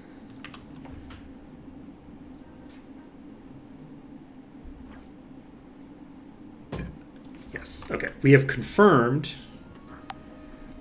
I don't think so some forms of things that people call teleportation are just moving very quickly. And they call it teleportation, right?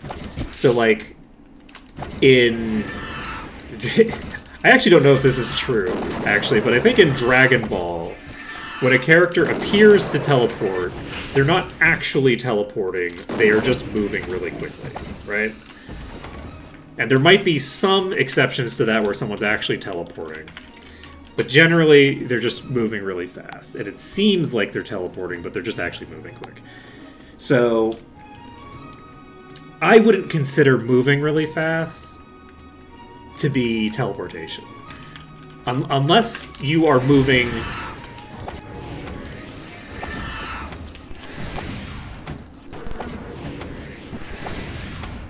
Unless you are maintaining a neutral acceleration to the previous acceleration, I wouldn't consider it teleportation. By that I mean, if you fall into a portal, you should come out the other side of the portal at the same speed that you had relative to the new environment that you had in the old environment. And that's kind of complicated to really like define, because what does that even mean? Like, because like, what does your direction even mean, right? Yeah, that's what I figured, is that like there's something where like they like put their head up, their nose up, like they like pick their nose, and when they pick their nose, I think they actually teleport. But you heard it here first, folks. When Dragon Ball Z characters are picking their nose, they're teleporting. This is the kind of media analysis you can expect from Arctole. The top tier. I just realized I'm not going to be able to reach 100% because I aggroed those things. That's why I needed to not aggro them. Okay, well, I deserve it. I deserve it.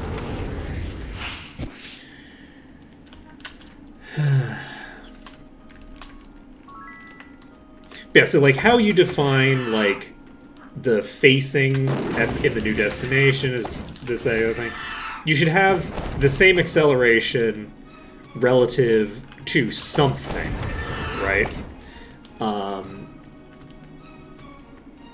It doesn't have to be your immediate surroundings necessarily, but it has to be something. So like if you're teleported onto a boat, you don't necessarily need to maintain your velocity with either the boat or the ground, but you have to maintain your velocity with one of the two, right? So like you need the relative velocity needs to be maintained according to some source.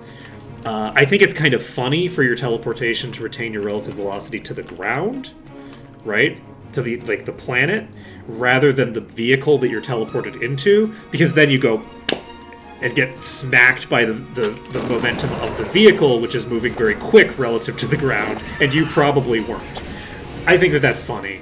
But I also think that a teleporter, you can give them the ability to pick and choose what you're maintaining your relative velocity to. That's fine. It's fine. It doesn't matter. It's fine if they teleport and maintain their relative velocity to the ground, or to a vehicle, or to whatever, depending on arbitrary nonsense. But they have to maintain their velocity.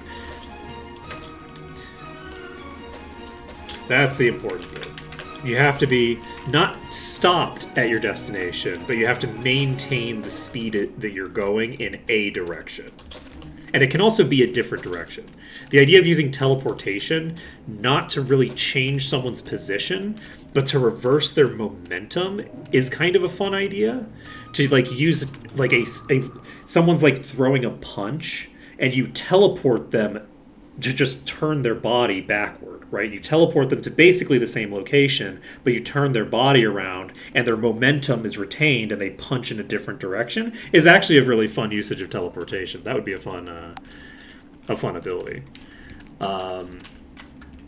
God, that would be so much fun, though. Oh man, I need a character like that. We need a character who's like Vicky from Suikoden, whose entire kit is tied up in just teleportation magic, and who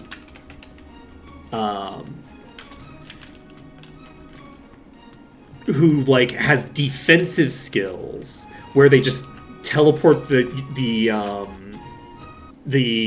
creature into the back lines so that the attack just hits their allies. That would be very fun.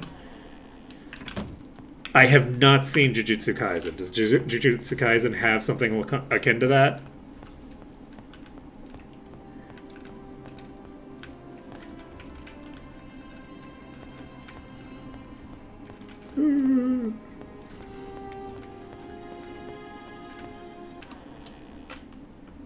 Because this is a thing that I approve of.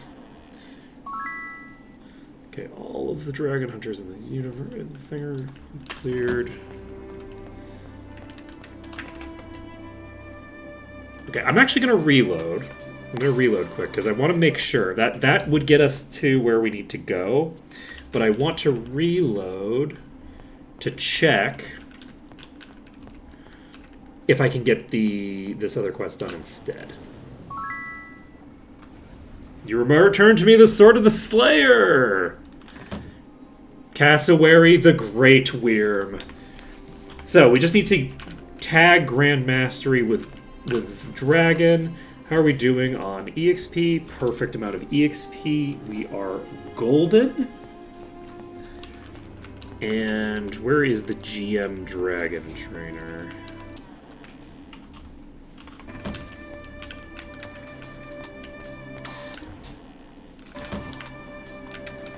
Wait, is the GM Dragon Trainer you? No, right? Because I would have seen it on the list. I would see it on the list. Okay.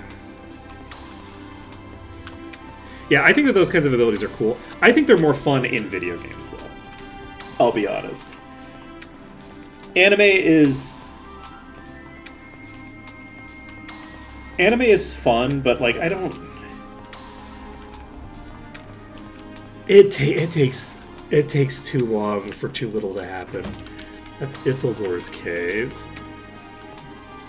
I can't go this way, I don't think. I think if I try to go this way...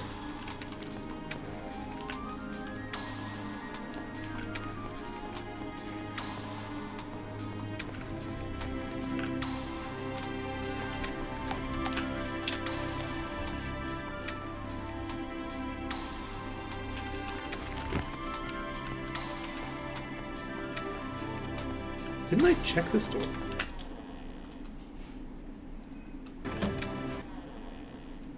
Are a bunch of the dragons missing for some reason?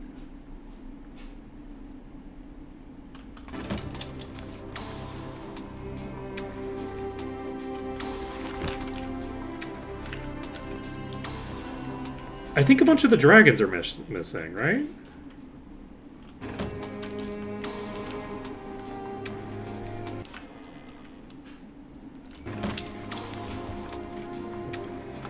Right? Like, all the dragon trainers are, like, just not here. Unless this isn't a super complicated thing. I have a suspicion that when I'm talking to them in the other place, it might be moving them to that location permanently.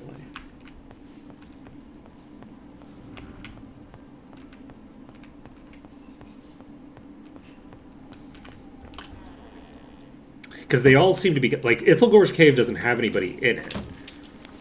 Because I've got Ithilgor out of it. But Ithilgor's cave, I think, also has the Master Dragon Trainer, right?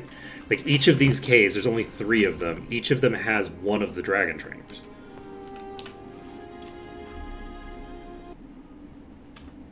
Malekith! Save me from these barbarians! Okay, I'm gonna file a bug report.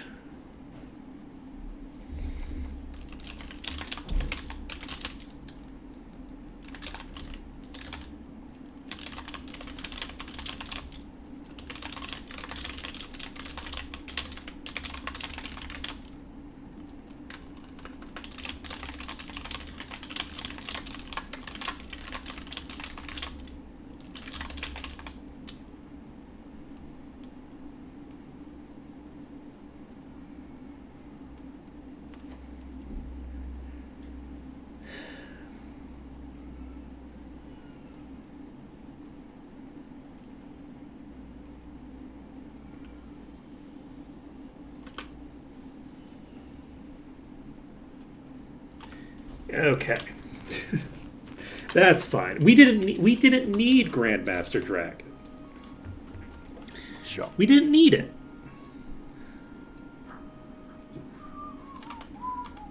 Okay, so we actually have a bunch of gear that we've picked up. Anything... This is probably an upgrade for you. That's a huge upgrade for you. Such a massive upgrade, because this just has the Hell Aura. This item's weak. Jump. Okay, we have another sword, another crossbow. Let's see if any of these people need a crossbow that just has Hell Aura and nothing else. Looks like you do. Later, Celestial. Let's see.